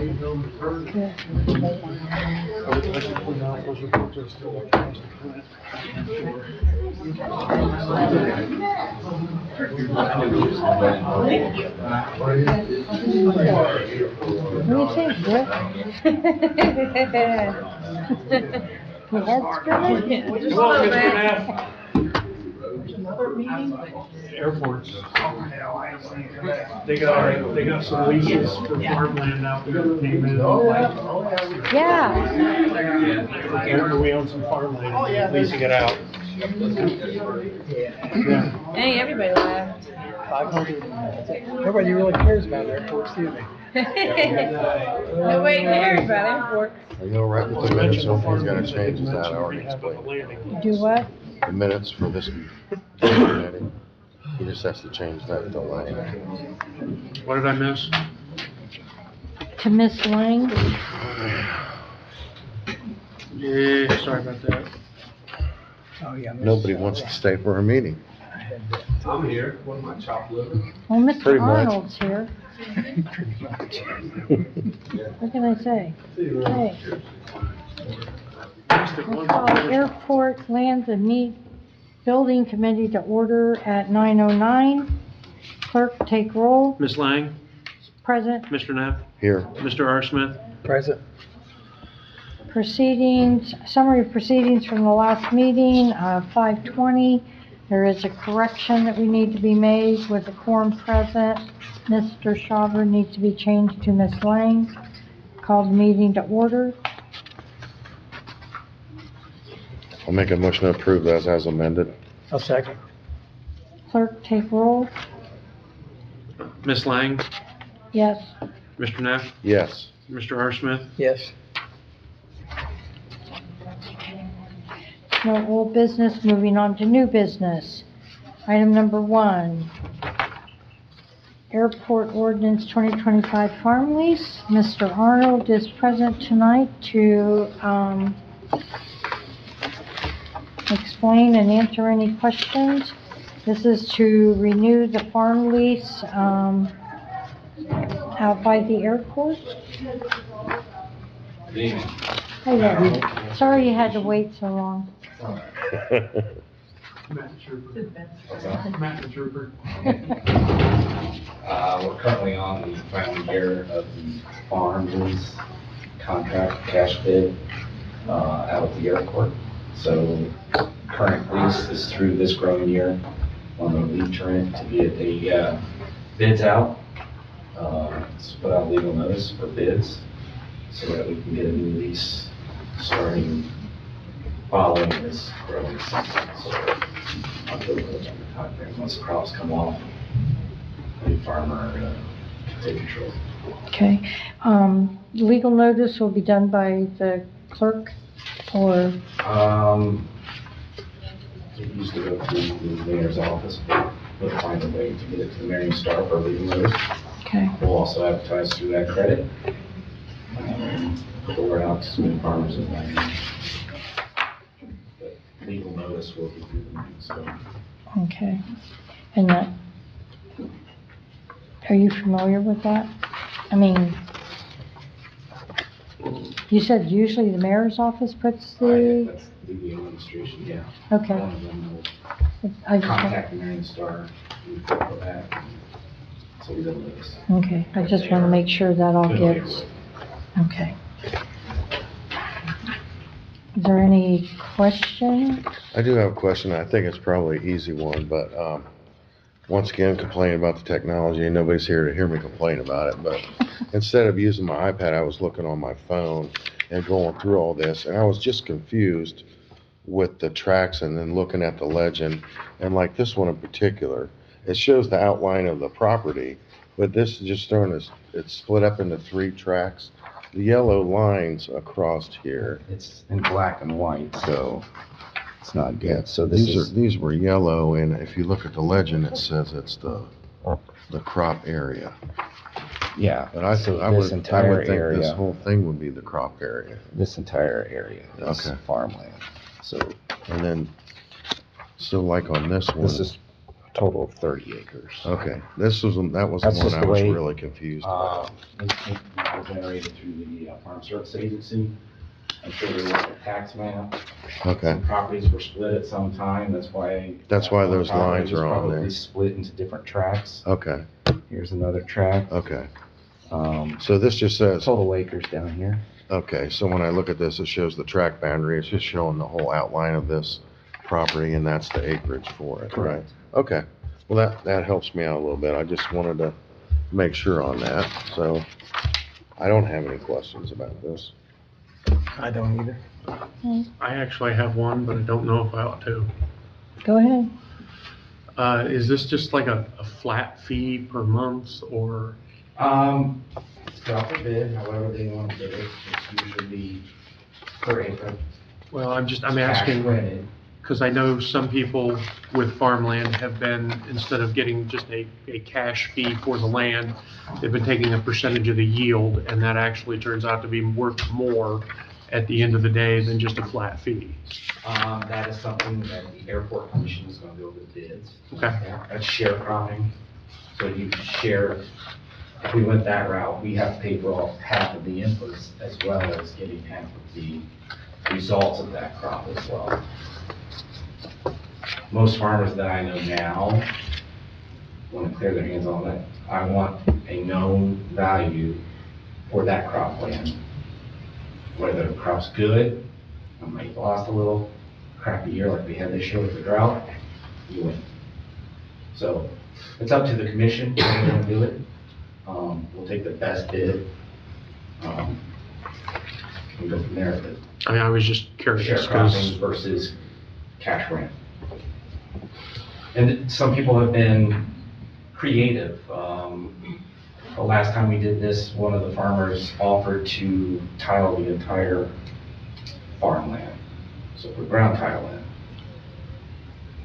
But reduced rent to us, so cost of him putting in the tile plus some rent money. The commission decided they wanted a known value for the land, and that's what they wanted. And we're also giving them an option, 3 years or 5 years, we're maxing out at 5, with an option to renew that for another 5 years, so I'm not up here speaking in front of you every 3 years. We'll give them an option if they want to renew to continue on, or if we see crop price or land prices go through the roof, then we may need to Renegotiate. or put out for bids again. Yeah. So we have that option. Yes, sir. Are the payments monthly, quarterly? We go biannually. Farmers really have no income until harvest time. So, but we do ask for, I can't remember exactly. I believe it's early in the year then, October, November timeframe. Do you know when the first one is? I think it's people on there. So Yeah. Right after they get their tax returns back. But they usually end up paying, huh? Yeah, they do. They're very good. The current. Good. Person we have. So just asking permission to put out bids and get some income coming in for the great farm. Recommendation to committee? Well, I'd like to make a motion to send it to council with a recommendation to approve. No, second. Clerk, take roll. Ms. Lang? Yes. Mr. Neff? Yes. Mr. R. Smith? Yes. Moving on to item number 2. Ordinance fiscal year 25, if you want to go ahead and read. Ordinance authorizing the service director to apply for the FY 25/26 FAA and ODOT aviation grant funds, accepting grant offers, advertise for bids, and enter into contract for design phase for runway 1331 resurface rehabilitation, nav aids and lighting, and design phase for surface rehabilitation taxiway C at the Marion Municipal Airport and declaring an emergency. Sorry. That's a mouthful. One-stop shop. Go ahead. This is our annual aviation grants. It's actually 2 grants tied in here. One is the ASIP, which is the Annual Aviation Improvement Program that we apply for. The other is AIG, which was part of the bilateral infrastructure wall that was passed in 21 that we've been granted about $159,000 a year for. So we're using 2 different grants to pay for the design phase of resurfacing 1331 and getting some lighting out there. Originally, our 10-year plan, which I know Ms. Lang has seen, I don't know if she shared that with the rest of you, but we have a 10-year plan, so we're looking way out ahead. This was a little bit further down the line originally, but we're moving it up because the engineers did a pavement test out there, and they're seeing runway 1331. It's one runway, depending on which way you're landing. Some degradation in the pavement, and we want to get ahead of it so that we can rehab it instead of reconstruct it. Rehab is milling down 2 inches, going over it. Rehab is tearing it all up and replacing it, which can be very costly. So the FAA is very interested in that as well. They can save some money. That's why we moved this up a couple of years in the process. And the same way with Taxiway Charlie. It's got some big cracks out there, and we want to get ahead of it so it doesn't cost. Got one of your planes flipping over? Speaking of. And while we're resurfacing, lighting is getting so expensive. The old lighting systems that we have, it's hard to get parts. We're going to rehab it, we're going to redo the lights, so it'll save some money.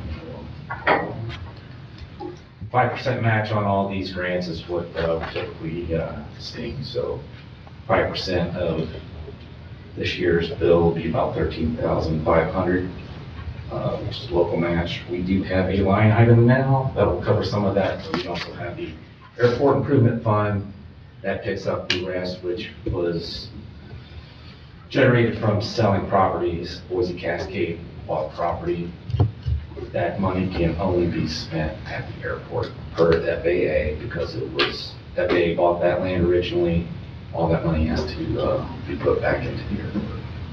So that's where the funds are for that, for the 5%. I found it interesting, the cost per light bulb. Would you like to tell them what the cost per light bulb was? It's probably doubled since the last time we talked. Seriously? It's only been a couple of weeks. They're made in China. That's all I'm looking at. They're expensive. Yes, get tariffs on it now, too. Yeah. And how many lights are out there? Probably 400 plus. Hard to find in there. I know, lights. What's the cost per light? Was it $60 per cost? No, they're The, $8 to $10 per light bulb right now. It takes forever to get them and to find them actually. They're not making them in the US anymore, so it's expensive. And they're replaced 400 of them? It's expensive. 400. They don't last very long. So recommendation, committee? I'll make a motion to send this on to council with a recommendation to approve. Second. And just a note, I'm sorry. Go ahead. I do ask for emergency. I know that's not always, I think it's on there. It is, yes. FAA, we meet in November, tell them what we want to do. We have to wait for a reply from them, and they usually reply within 60 days. Whether or not, yep, I think we're going to try to help fund it. They make that decision. Once they make that decision, we put in the pre-app. We've already put in the pre-app. They make their decisions pretty quick, and they want to move that money quick. So they may say, go tomorrow. It might be a little bit longer than that, but I don't have a big window to help you guys out, so that's why the emergency clause is in there. So would you want us to suspend the rules coming up? Okay, thank you.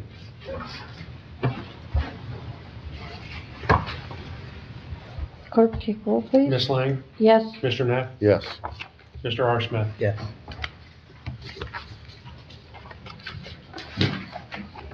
Matters not on the agenda. Everybody?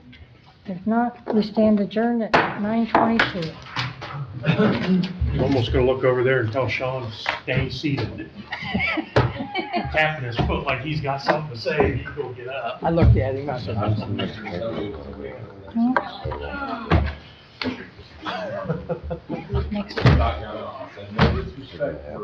Miranda. Miranda. When's the next table? I gotta remember to take that out. I like that. Pardon? if I hadn't paid it. For the most part, it's not horrible, it's just, you just gotta.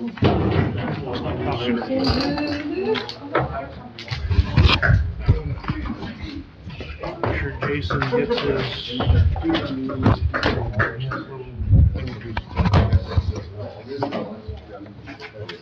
You know, I remember the last time we had a airport plans and building committee meeting, it was before I was clerk, and I remember that was on the previous set of minutes you noted about. She had Sean. I didn't type these, I just printed them all. Oh, I got you. Yeah, who do you want in the city? You. I can't. If there's any grievances that arise, it comes directly to me.